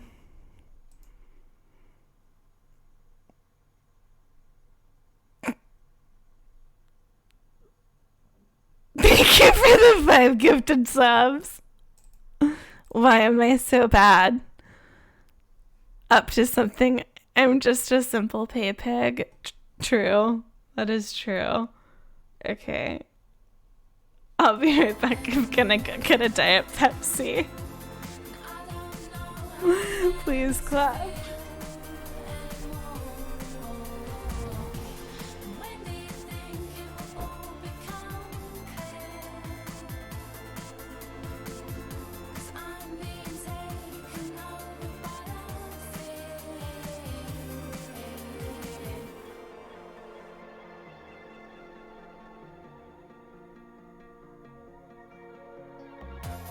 Life's about film stars and less about mothers. It's all about fast cars and cussing each other.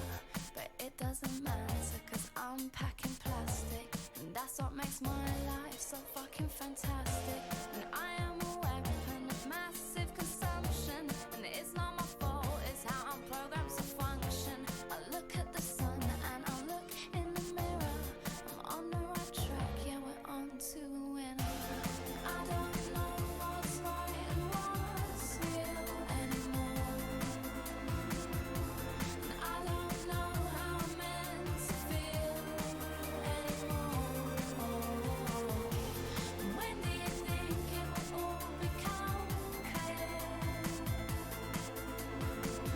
'Cause I'm being taken over by the fear.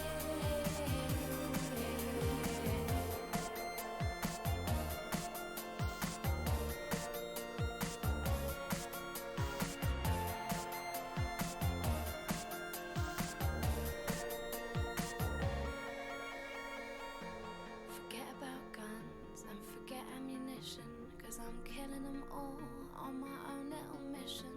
Now I'm not a saint, but I'm not a sinner, and everything's cool as long as I'm getting thinner. I don't know what's right and what's real anymore.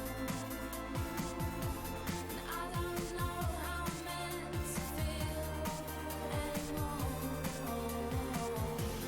When do you think it will all become clear? 'Cause I'm being taken over by the fear.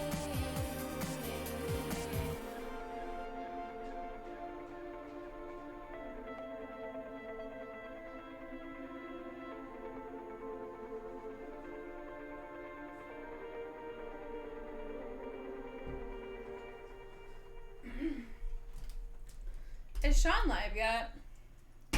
Hold on.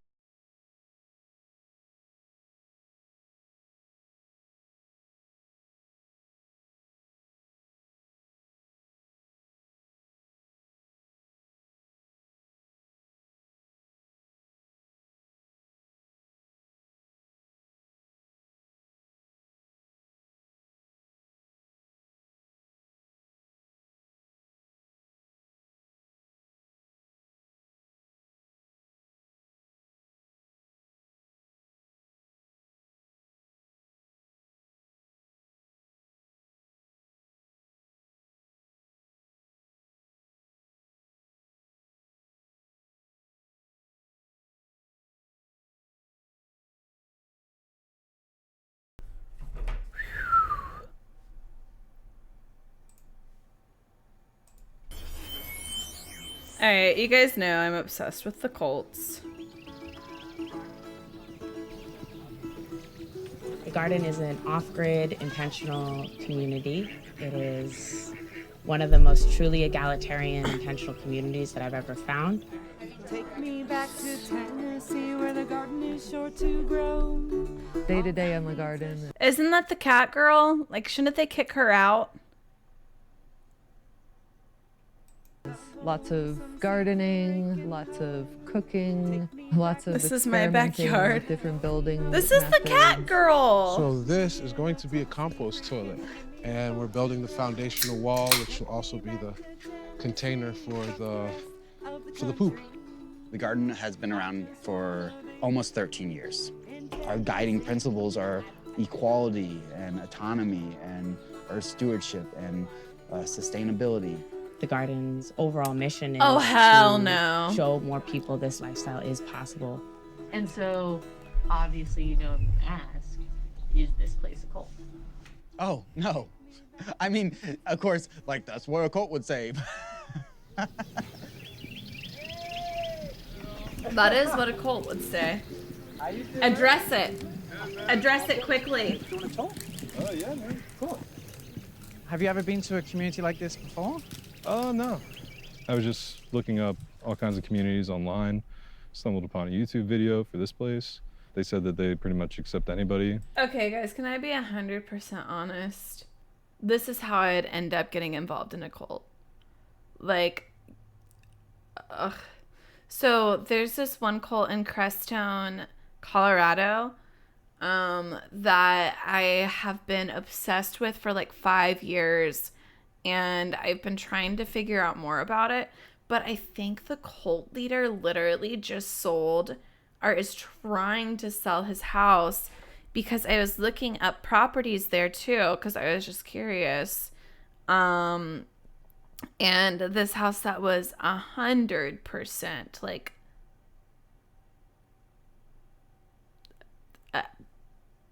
cult vibes. So I don't know. Also, people If they're come here moving. with a 10-day visitation period, and then they're consents to be part of the community or not. Most communities have a closed door, so you have to, send them a message or make a request to stay. And that just holds like a different intention of the space. The very mission of this place is that it's free land for free people. When you Oh, have a come closed door, on. everyone possesses the land far more. People start to feel like it's their land, you know what I mean? And it's not our land. That right over there is the Dirt Church. So what's the deal with the dirt church? Yeah, so it got called the Dirt Church because I think it used to be where people used to fuck or something like Oh, this. okay. But then at the same time, I guess what we're doing here is worshiping dirt, like if we're all like farmers, dirt is our, best resource that we got. So we got to worship it. Later in my research on this place, saw some culty things. I was like, I kind of want to just see what it's about, but I guess I'll figure that out. Okay. Yeah. Honestly, this- like I feel him. Like, yeah, I would probably. Okay. This is the hatchery I'd be like, office yeah, here I'll at the figure that garden. out. Where the magic happens, of course, the TikTok uploads.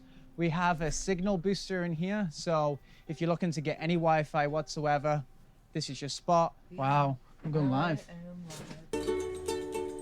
When I first came in here, the first council I was at, they said, we need exposure. And being experienced with social media and filmmaking more than the general hippie, I was like, okay, I can take this on. People started making TikToks, and then a TikToker just randomly came one day, and all of a sudden we were like, this is how we can tell the world about this place. Sun is shining. This is free land for free people. Wow, there's a dance party up in here. You're welcome to join us. It feels like things are really happening. We are building sustainably. Our mission is simple: to create a network of like-minded communities who can host all new Guys. TikTokers. You could live here.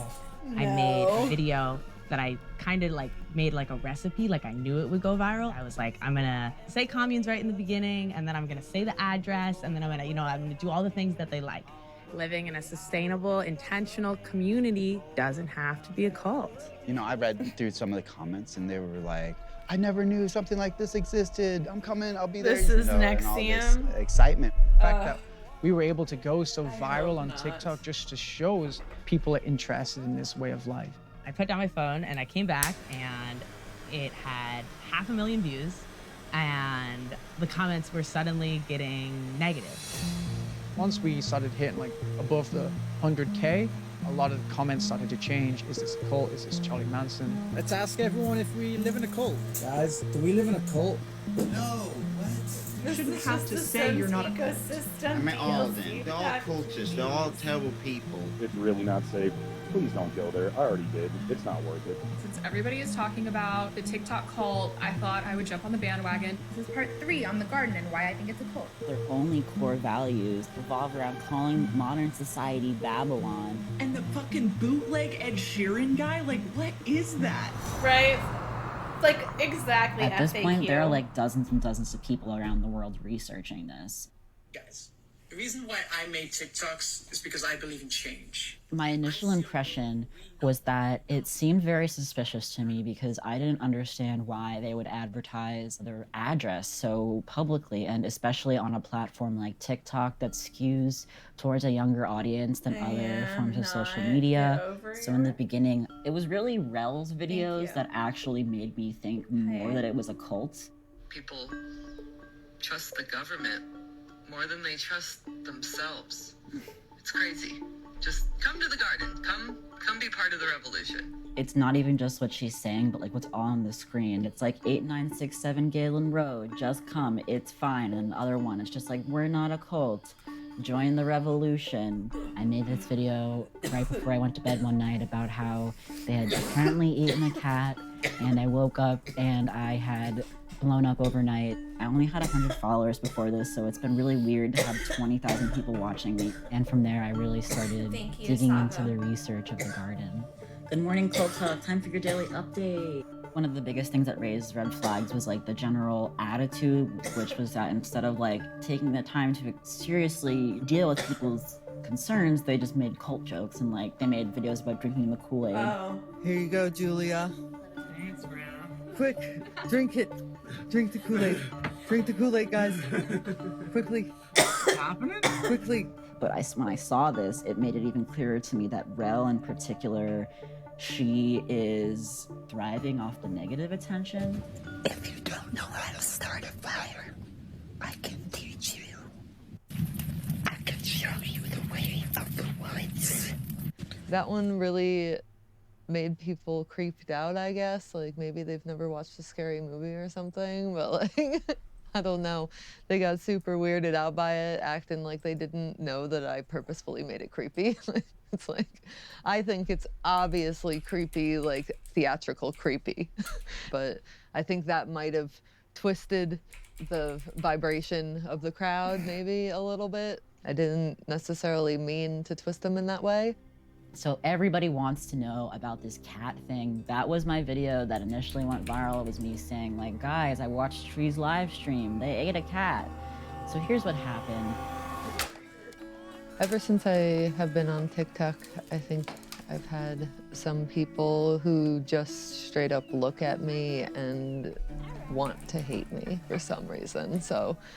And I figured out that I can like report somebody for harassment too, because there's a guy who literally like his whole page is like a harassment page of the garden. And these are like extensive videos where he's like gone on like people's Facebook pages and like searched for like anything he can find. Oh my god, do you remember his name? It's like we gotta do like 2 a week and have 2 different human something. Yeah. I'm also known as Dirty Human Twunk on TikTok. Welcome back to Cult Commune TikTok. Let's talk about Rel, okay? The one everyone's been talking about is this one where she's wearing a hat that she made out of her literal cat. The story goes the cat killed some chickens, so she killed it and ate it and then made it into a hat. In the US, this is considered animal abuse and you can go to jail for something like this. Was it hard to make a hat out of the cat? No. It was actually like the hide of the cat, it like was the perfect size to fit right around my head. Okay, guys.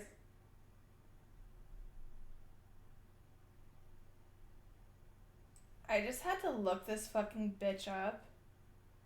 Like, I'm sorry, I don't typically use words like this for women. And she made a new TikTok account. And she's still doing this shit.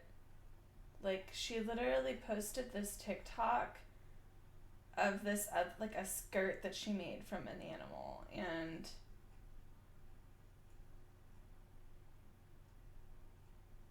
like, what the fuck? What the fuck? fuck is she doing? What the fuck is wrong with this person? Holy fuck.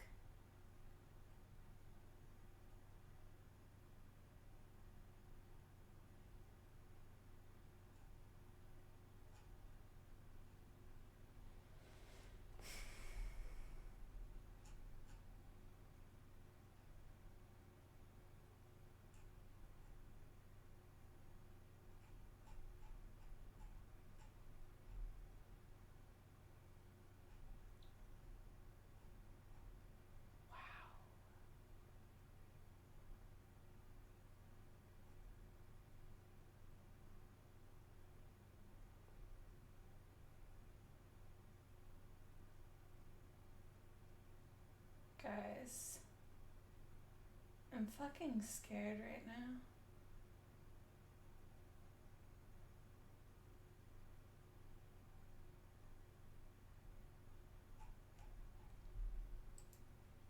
So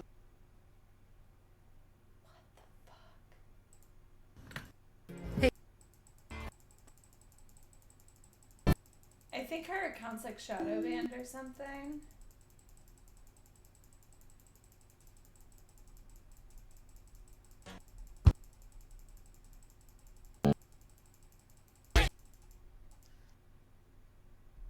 Oh god.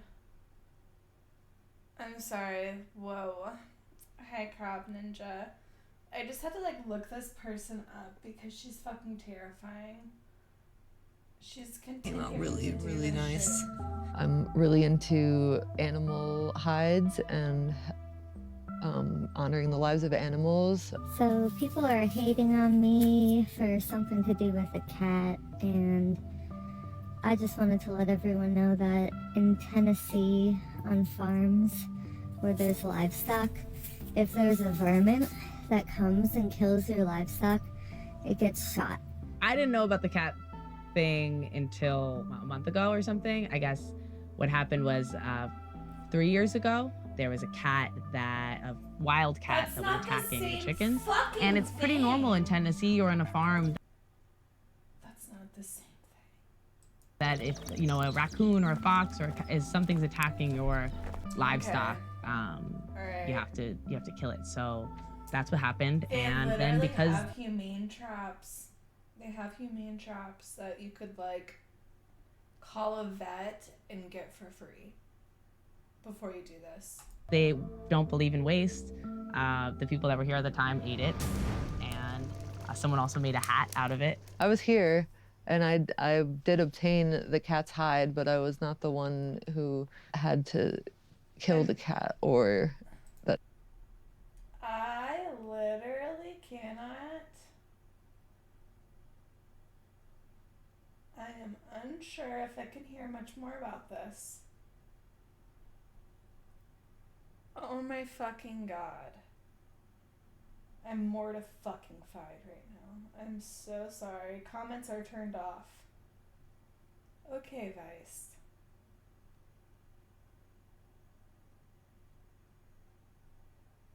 Why did we place more importance to a cat than a chicken who they just ate for dinner? What?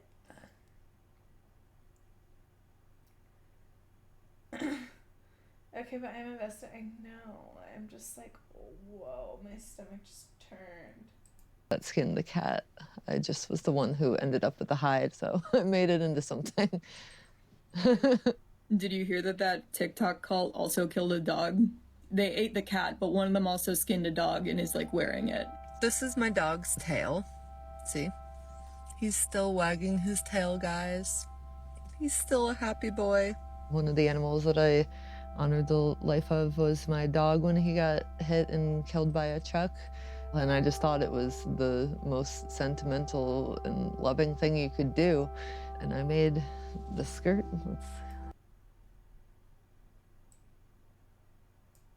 Like, shocking to see, like, anything about the scarecrow. I remember there was like this whole thing about a scarecrow. it's also this. They just dressed it up like a black woman and it just looks like a mammy figure or something. What the fuck is going on? That way, like, the way it looks is really bad. It was a scarecrow I made last year for Halloween, and it literally has a stuffed animal California raisin. That's fucking disgusting. This fucking bitch. A white privileged thing for me to say. And Yeah. Like, you are fucking... just because I put the mental. California raisin in a scarecrow. So sometimes people, when I mention that I don't see races, I don't see genders, I don't look at people like that. Some people tell me that that is a white privileged thing for me to say. And I think telling somebody that they're white privilege is a racist thing to say, because you're calling me Oh a my color God. that I don't define myself with. So What did she just say? Oh, it gets worse actually. It's near 2 sundown towns. It's very sus. It's very sus. Did she just say that she doesn't identify as white? I'm sorry, bitch. Like...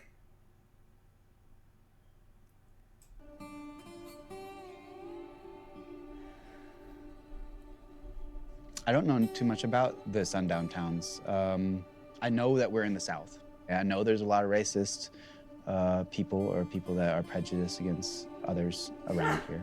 I don't think people are going to kill people in this area, though. I think it's being blown out of proportion. I think that if people come here, they would realize that. And honestly, I also think that being exposed to more diversity would be healthy for the local community's growth. You know, how are people supposed to stop being prejudiced against people unless they're exposed to those people, I guess, is the thing. And not saying that I'm trying to fix anybody by putting anybody in danger. I just don't think that they're...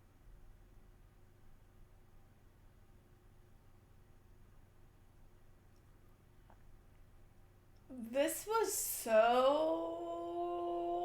much. This has been so much. We have fucking 15 more minutes of this crazy shit.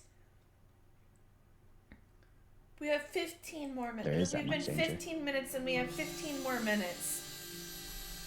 I'm disturbed. I've been at the garden for right at a month now. I feel at home. Play Dead by Daylight. I we feel will. like this is a great place for my mental health. This is like Dude. community therapy Okay. sometimes. Oh my god. I initially heard about the garden from TikTok.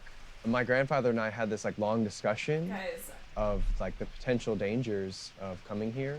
Given, you know, that there's no information about anybody that's here, couldn't even contact anybody. I was thinking, what kind of people could take advantage of the open door policy? A real commune that's a safe commune will not just accept anybody. Ah. It's not a safe place. Please don't go there. I already did. It's not worth it. And he said they will offer alcohol, they will offer drugs. This is obviously alleged. I have no way of knowing if The Rainbow Family of Living Light. Wait, whoa.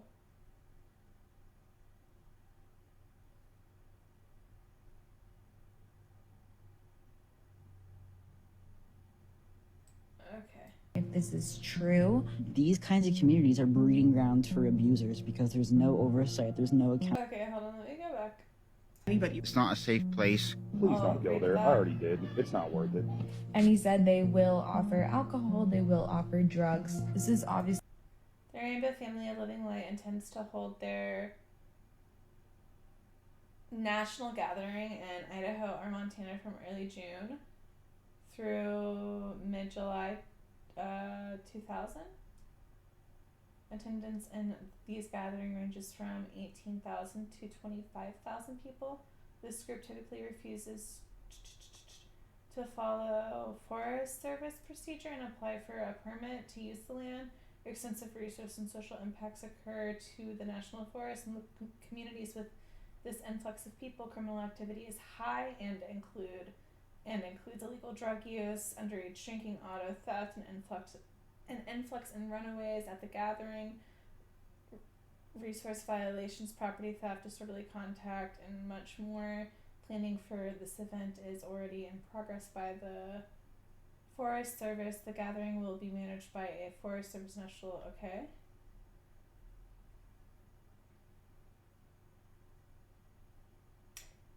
So the garden is affiliated with the Rainbow family?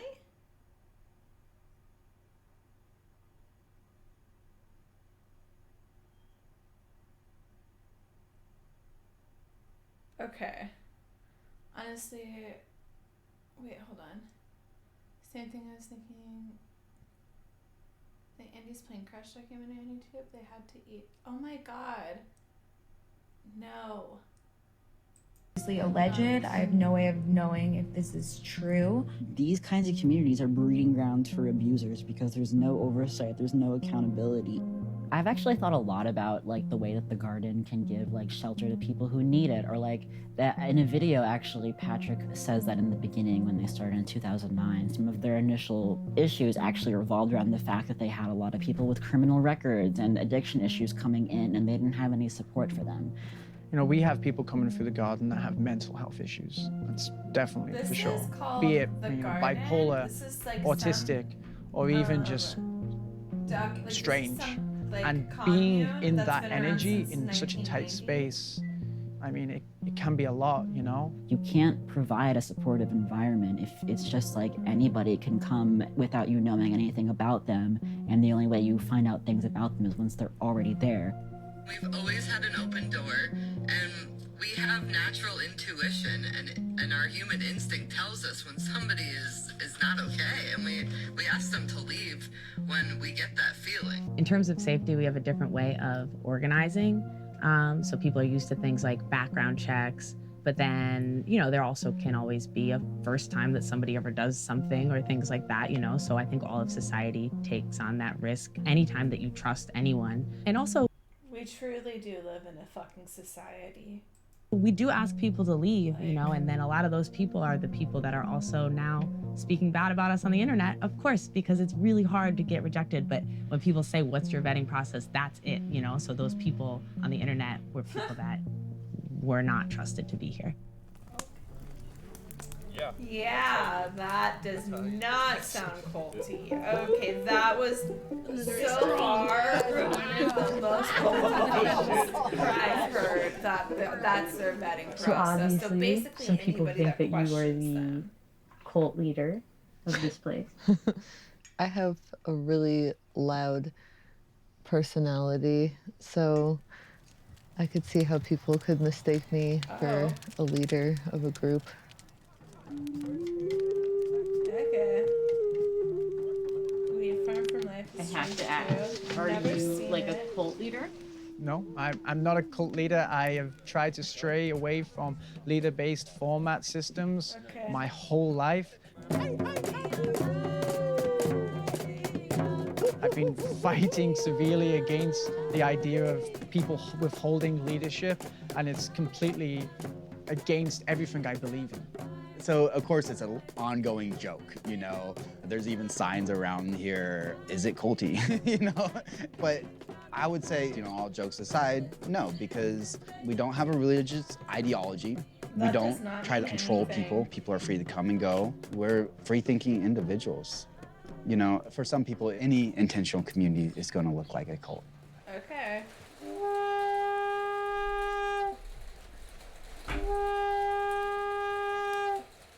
Shit's weird as fuck. So every week we have 2 different councils on typically Wednesdays and Sundays. Next topic, dog poop. I'm asking everybody to be mindful of their dogs. I've almost stepped in dog poop twice over here on the path up to the buses. We all have equal say in how the community is run. So with 100% consensus, it's not like majority rules. I think some people think that's what that means. It means that everybody is on the same page about everything that is going on here. And that's the way that we keep it. So, yeah, QAnoners just getting all together, starting a cult, being fucking weird. Moving forward. Okay, next topic, 10 days. Me and Bryce 10 days. Ah, okay. I don't know how to put it. Oh, yes, it's my other fault. I plan on staying here indefinitely. I feel called to steward this land at the moment. Come with my friend. I love you. It's an honor to be amongst you all. 10 seconds for me. 10 seconds. Jillian. The 10 seconds Jillian, that we do you're in on our thin fucking councils ice, is a way alright? that we can sense. You're on thin It fucking is ice, a bitch. chance for somebody, if they oppose what's being proposed, then they can speak up during that 10 seconds of silence. If not, the proposal is passed.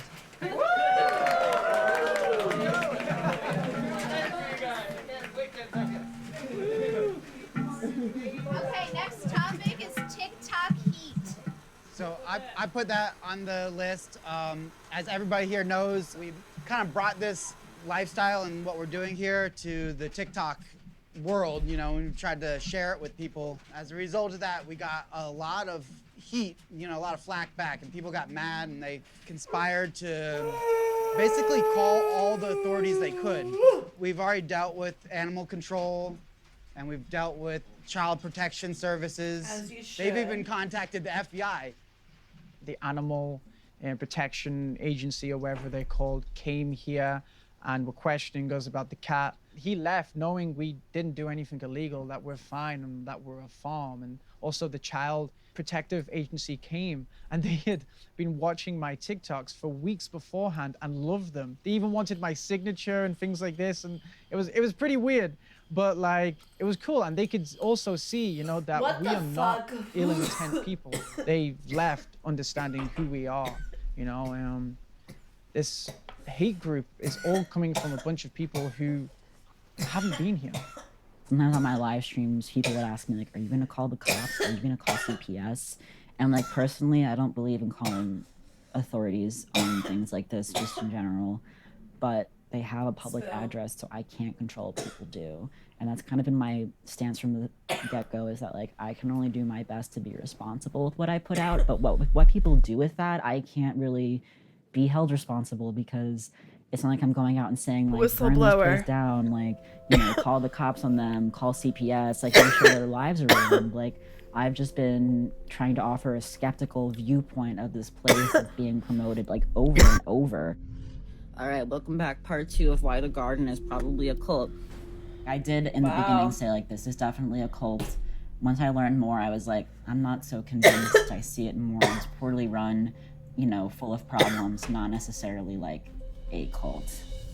But I still reference it as that because it's what gets it to the For You page. Good morning, Cult Talk. It's time for your morning update. You really learn pretty quickly like how your content's going to be seen and what will get seen. I'm not doing it to brand it a cult. I'm doing it to brand my videos so they get seen. So I'm questioning if we should continue using TikTok, specifically TikTok. Everything else has been working apparently so far. So When the slack of the hate all started, we consensed that we would no longer make any TikToks about the garden, inviting anyone to the garden, or even mentioning the garden. NBA. I think that's. Oh, we're gonna watch that documentary about Michael Jordan's dad. Because we have nothing to hide. But that's what we have done. Like, I made videos showing exactly what's going on. Oh, we're just having fun. And, you know, we're being called, You ever notice you know, when people like talk racist, like or this, that they're these making children no are sense not at all? safe, you know, like just showing a video of like a kid painting was offensive to people, you know what I mean? So I honestly think that people are weirded out though. I'd like to know the context. Because they say one thing and it's something totally fucking different. They're probably painting with fucking animal blood or something by the fucking sounds of it. We haven't been posting about the garden. They think something is bad and wrong. If we just like completely media blackout TikTok, they're going to take that as a mission of guilt, basically.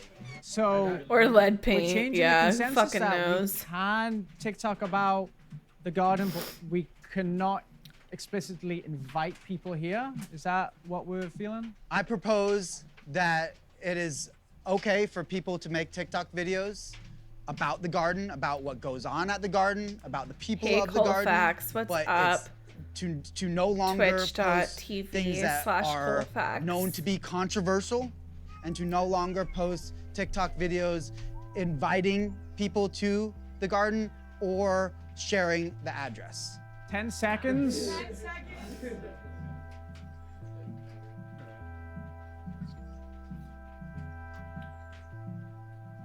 Woo!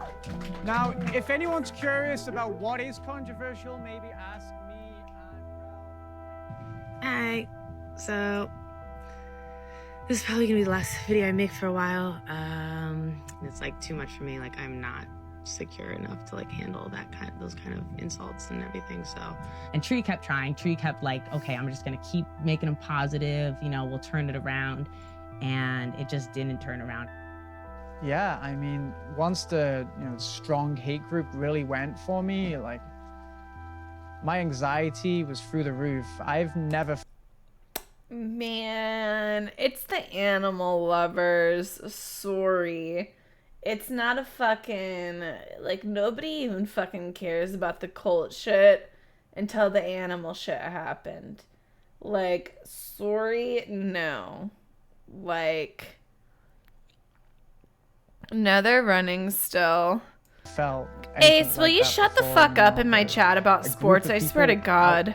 To get me, to hurt me. How I pronounce this, sorry, like a so Canadian. When you're getting hate from people that have your address. There were nights when I was going to sorry, sleep. And I just somebody comes talk here, the and, way like, I talk. That was I really talk. scary. It's also interesting, like, that people say it's not safe here, and I'm like, the only thing that's ever made me feel unsafe here is your hatred. Like that is the only thing that's ever done it. It did cross my mind. What the fuck happened to her hand?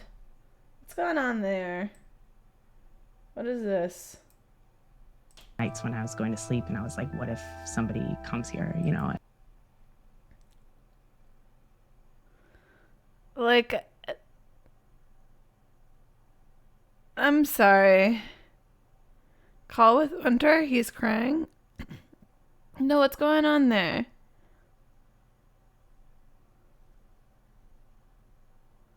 Fuck the Clippers? Don't. Now, hold on. Be easy. And like that was really scary. It's also interesting, like, that people say it's not safe here, and I'm like, the only thing that's ever made me feel unsafe here is your hatred. Like that is the only thing that's ever done it. It did cross my mind, because people were talking about like, I'm gonna come burn it down. Foodie Beauty is streaming. Oh my god. We're gonna kill you. Did you guys say Trisha Paytas was streaming on Twitch? Having those things said, it's a little scary, and I have people I care about a lot here, and so. Yeah. I was so hurt, because all I was trying to do was, show myself, express myself. To be so hated for trying to help people and help the world was a real struggle for me. When my friends and I all started joining TikTok at the beginning of the pandemic, we'd be like, wouldn't it be so funny to go viral on TikTok? And what I've learned is like, it's actually not that funny. It kind of sucks because you just have people like trying to fight with you and people like calling you all these names and like accusing you of things that you didn't even do. So my comments are just like overloaded with transphobia and homophobia against me. Like everything that I post now, I was just like having panic attacks because I was just like, I don't know like what to do. I was really freaking out for a while. So I definitely learned like the hard way that being in the spotlight is not that fun. I've also just learned like a lot of people have no self-awareness, and like that can honestly apply to me too. I think that this also taught me that maybe I'm not as self-aware as I thought, because I didn't necessarily think that my videos would be viewed in a way where people would take it and be like, okay, like let's send some death threats. Like that's what we should do with this. Like I didn't think that that's what I was making. Like I really don't think that many of the people involved were inherently evil. I kind of just felt like they had some questionable intentions, and there's people with marginalized identities like LGBT people, women, people of color who like need safe places to go right now, and like marketing this as that safe place seems A, untrue, and B, potentially like malicious. And even thank God like those malicious intentions Trisha may goes not by have they actually been them. there. Trisha does go by she, they, her, them too, though. Confirmed. Somebody just told me this yesterday.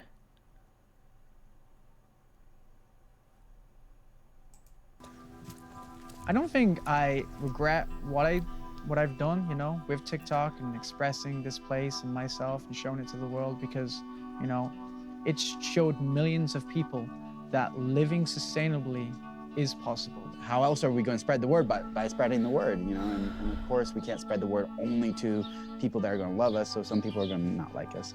And I think that could do it again, it would be good to just take being poked at it without poking back, you know? Because that just kind of encourages the whole thing. Interesting. We just have to keep pushing forward and staying positive through whatever comes our way. And that's how I have to see it. Like, I don't want to let the negative energy destroy what we're building. We're all kind of united in this greater mission of showing the world about sustainable living. And we even had a talk, you know, maybe after all this exposure, we might get shut down for a little bit, but it's more important that we show people what we're doing here. Oh, wow.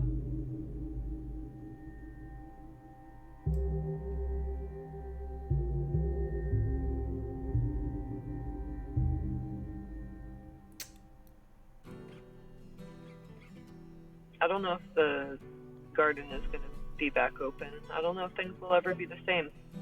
We were trying to share a vision with the world, and that's the reaction we got from people. Is like, we want to shut you down. Like, don't be growing food. Don't be bringing people together and making people happy and feel good. Like, fuck that. Like, we're going to tear you down. So that's like, they're trying to tear us down, and we're just like sick of it and tired. So the garden's closed.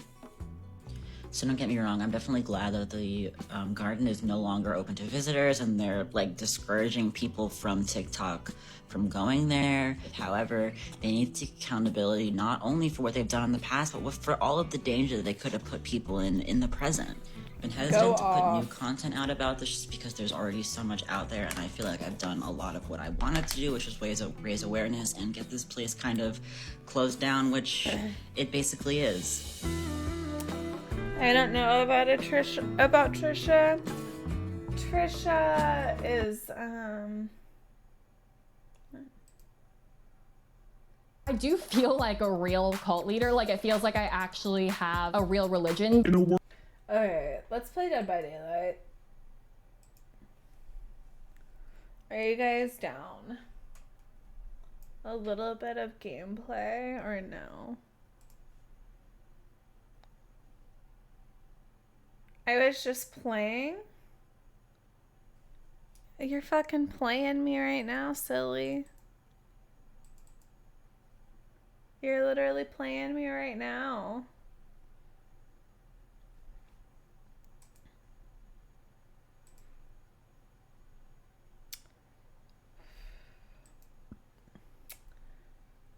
It's insane how once Trisha makes a single mistake, everyone jumps on the hate train. I mean, I feel like they've really had a comeback within like the last year. I feel like, you know, they went from being completely hated on the internet and it was like unacceptable to even like Trisha or watch their content at all, to Trisha going to like being completely accepted now, and you know, she's been held accountable, she's apologized, she's addressed it, she will never quit addressing it. I mean, like, what do you guys think? Are you guys bothered that Trisha's kind of uncanceled? Are we gonna miss Kendall Ray? Okay, honestly, let me put on the shorter Kendall Ray. Let's not, I don't want to do like a separate part 1 and part 2. Like, I want to watch both documentaries on the same day. So I'm not gonna watch that one. Let me go check out my girl Kendall Ray. Guys, if you're not like following, like, subscribe to Kendall Ray on YouTube, what are you doing?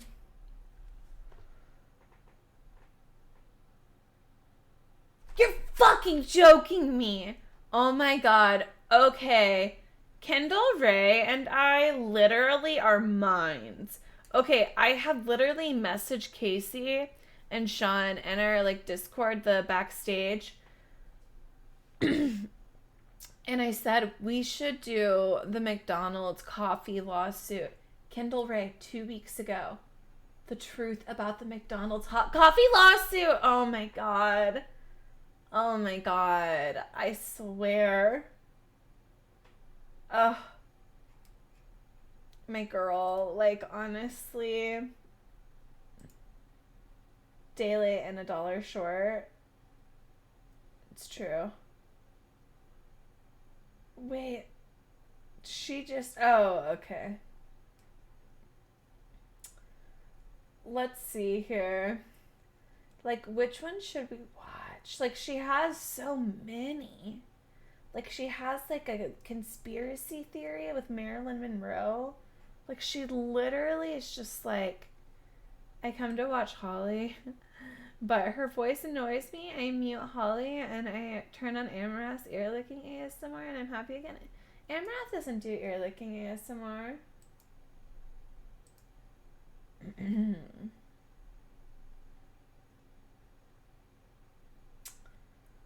Okay. So, we have...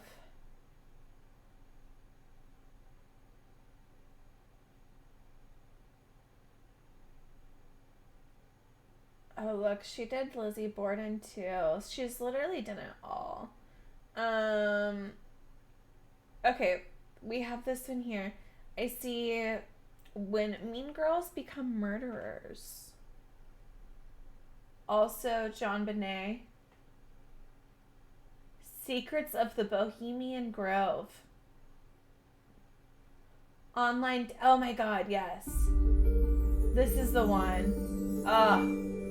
Hello guys, and welcome Kendall back to my channel. So for today's video, I wanted to cover a case that I am personally really interested in. Some of you may have seen the live special that I think was done by Bravo, and it was acted out, and of course, in an acted out version of a true story, there's going to be things that are slightly different, you know, things that are played up. But honestly, overall, I thought the show did a decent job of sticking to the storyline. And honestly, with this story, you don't really have to exaggerate much or make things up because it's crazy enough on its own. Today, I'm going to be telling you about Deborah Newell and John Meehan and their crazy toxic relationship. This could almost be a cautionary tale to other people who are online dating or meeting people that you don't really know that much about them. Because in this modern world of online dating, when you meet someone for a date, you may think you know a lot about them from their profile and stuff, but the truth is you may know nothing about them. So it's always important to be cautious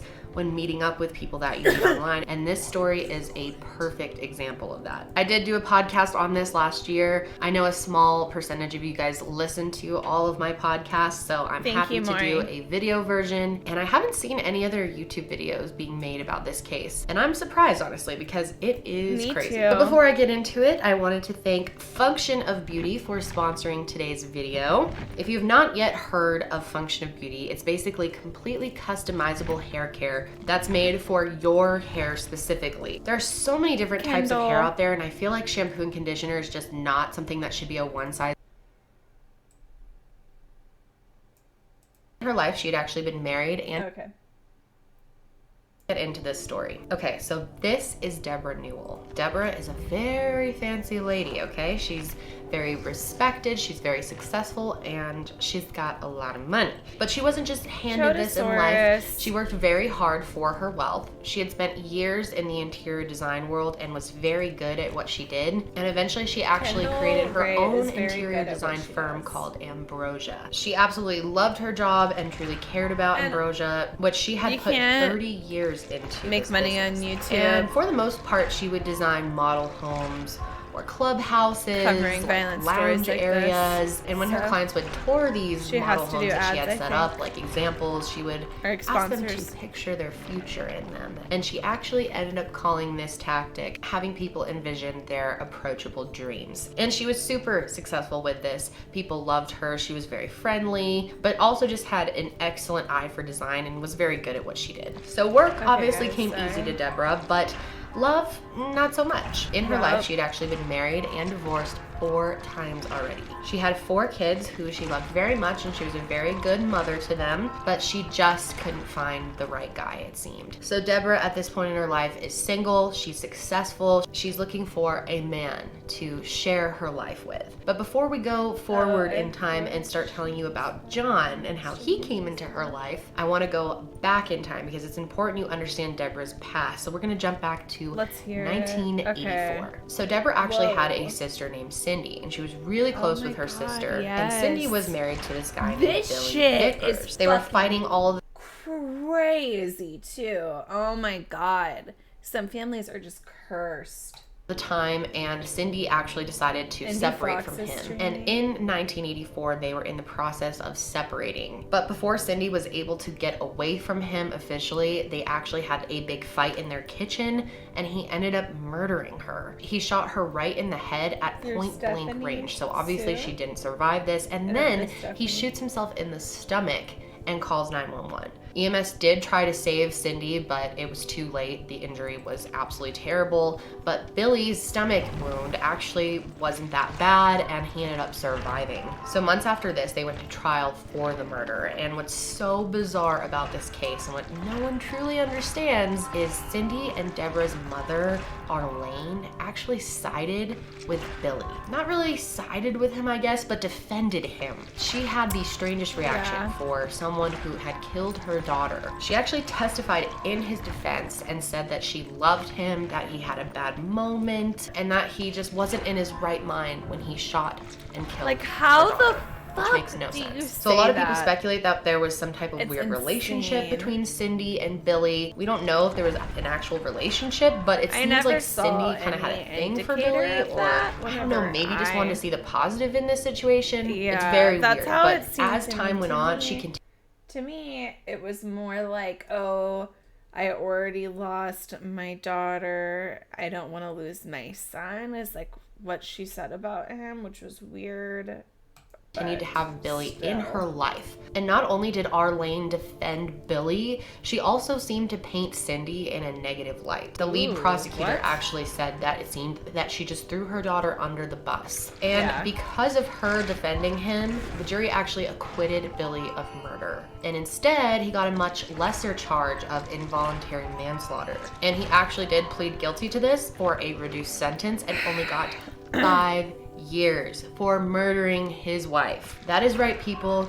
5 years. So he was released in 1986. Is that not the most insane thing you've ever heard? I swear our justice system is so messed up. And if you did the math, that was 5 years after she was murdered. He actually only spent 3 years in actual jail. And I didn't mention this earlier, but Cindy and Billy actually did have 2 children together, and they were both extremely affected by all of this. Let's So I know talk that was a about huge that sidetrack. But getting back to privilege, Deborah, too. because of this whole incident that happened to her, Deborah was a very nervous person, and she was also terrified of firearms and wouldn't allow them to be anywhere near her. Many of her close friends and family actually suggested she might want to get a gun, considering she lived alone a lot of the time, and she was so wealthy that someone could totally want to rob her. But anyway, back to the story. Deborah is single, she's looking to find another man. Now, like I said, Deborah really liked the finer things in life. She was a very fancy woman. She went to great lengths to look good, you know, Botox, tons of time and money into her hair and makeup and treatments, facials. She had gorgeous tell which blonde one is hair, mine. and she wore a lot of designer things like Gucci heels and designer jeans, There you Cartier, diamonds, Chanel, the whole 9 yards. And at this Yeah, point in her it's life, just she like- was ready to find love again. So Mm. now let's talk about John Meehan. So John was born on February 3rd, 1958 in California, I think in San Jose. And he was raised along with his sisters Karen and Donna Meehan. And let me just cut right to it. John was a sketchy fuck. His whole life, he was a savage. And he really learned this behavior from his dad. His dad was a liar, a manipulator, a cheater, and John learned all of those things from him. At a very young age, John was already jumping in front of moving cars, trying to pull off insurance scams at the direction of his father. That was their big thing, insurance scams. And another way that they would do it was by crushing up glass and putting it into food they ordered, and then trying to eat it and cut themselves and prove that the glass was in the food before, you know, a classic Better scam, Call Saul and just shit. rip off local restaurants. He also got into drugs and selling drugs very young. In his Yeah, teenage years, he was already imagine dealing getting your kid to do cocaine, that. and he had several run-ins with the police. He got arrested one time. So his life was filled with chaos from the beginning. In 1988, he graduated from the University of Arizona with a Bachelor of Arts degree. And then he attended the University of Dayton School of Law. And while he was going to school there, his friends that hung out with him gave him the nickname of Dirty John. And this That was is even apparently nice. because he had an ability to lure any woman he Honestly, I wanted. can And I just see think it. it says Good a for lot a about his center character part. that people started calling him this. Some people even called him Filthy John Meehan, or just Filthy. So, sounds like a great guy. But John was pretty good looking. He was 6'2", hazel green eyes, thick dark hair, and had a really friendly smile. not that So good he looking. did well with ladies, and it wasn't hard for him to,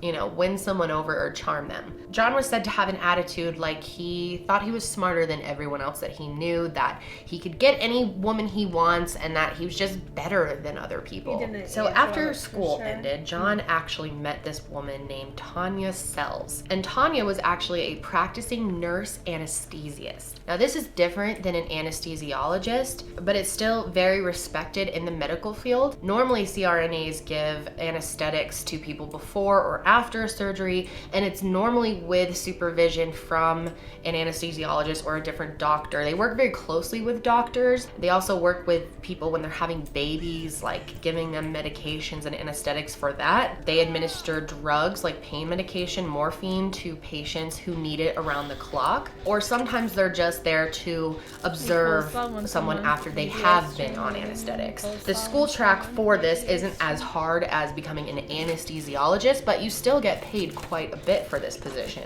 John and Tanya Sells got married at the St. Joseph Catholic Church in Dayton, Ohio in November of 1990. And at this time, she was 25 and he was 31, but she was under the impression that he was actually 26. And most of the rest of their relationship was built on lies as well. Also, none of his family attended their wedding, which she thought was extremely weird. But he basically said that his parents were addicts and most of his family members were like lowlifes that he didn't want to come and ruin their wedding. After they got married, they eventually had 2 daughters, and Tanya helped coach John through his school. She ended up convincing her school to help get him in and helped coach him through the whole program so that he could become a CRNA. Now, why would an ex-drug dealer want to become a CRNA? So he did. He graduated from Wright State University and then from Middle Tennessee School of Anesthesia. But after a while, their marriage began to sour. Tanya said John was just nasty to her, that he was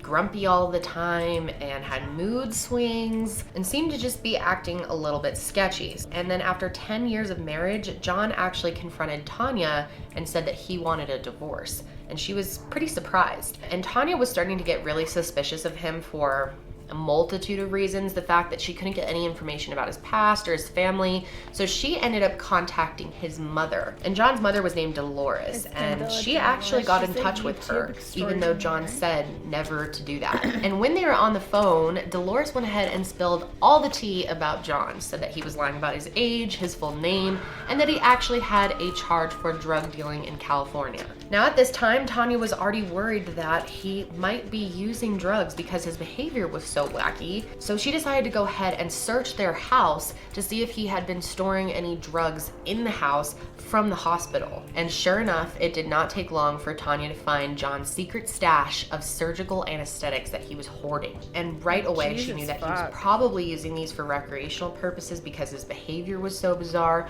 or selling them to others, which is even worse and very, very illegal. So she went ahead and called the police and informed them that John was stealing these anesthetics from the hospital. And as soon as the police heard about this, they launched their own investigation into John Meehan in September of 2000. So then 2 years later, in January of 2002, an investigator for the Warren County Sheriff's Department in Ohio was investigating John, and his name was Dennis Lucan. And he was very concerned about the whole thing because hospital workers who worked with John said that he actually brought a gun into the operating room one time, and another hospital worker actually saw him stealing Dermarol that he was supposed to be giving to a patient. and just injecting them with saline instead. Oh, and this what private the investigator fuck? actually said that John is one of the most deceptive, dangerous, and devious people that he's ever met. Later on in April of that Lucifer. year, police actually searched John's house and found ADHD 45 overload. different containers for 6 different medications in total and a loaded gun. So that really confirmed what the other hospital workers had been saying about him. So that June, John actually pled guilty to his drug charges, but instead of surrendering to the police, he got the fuck out of there.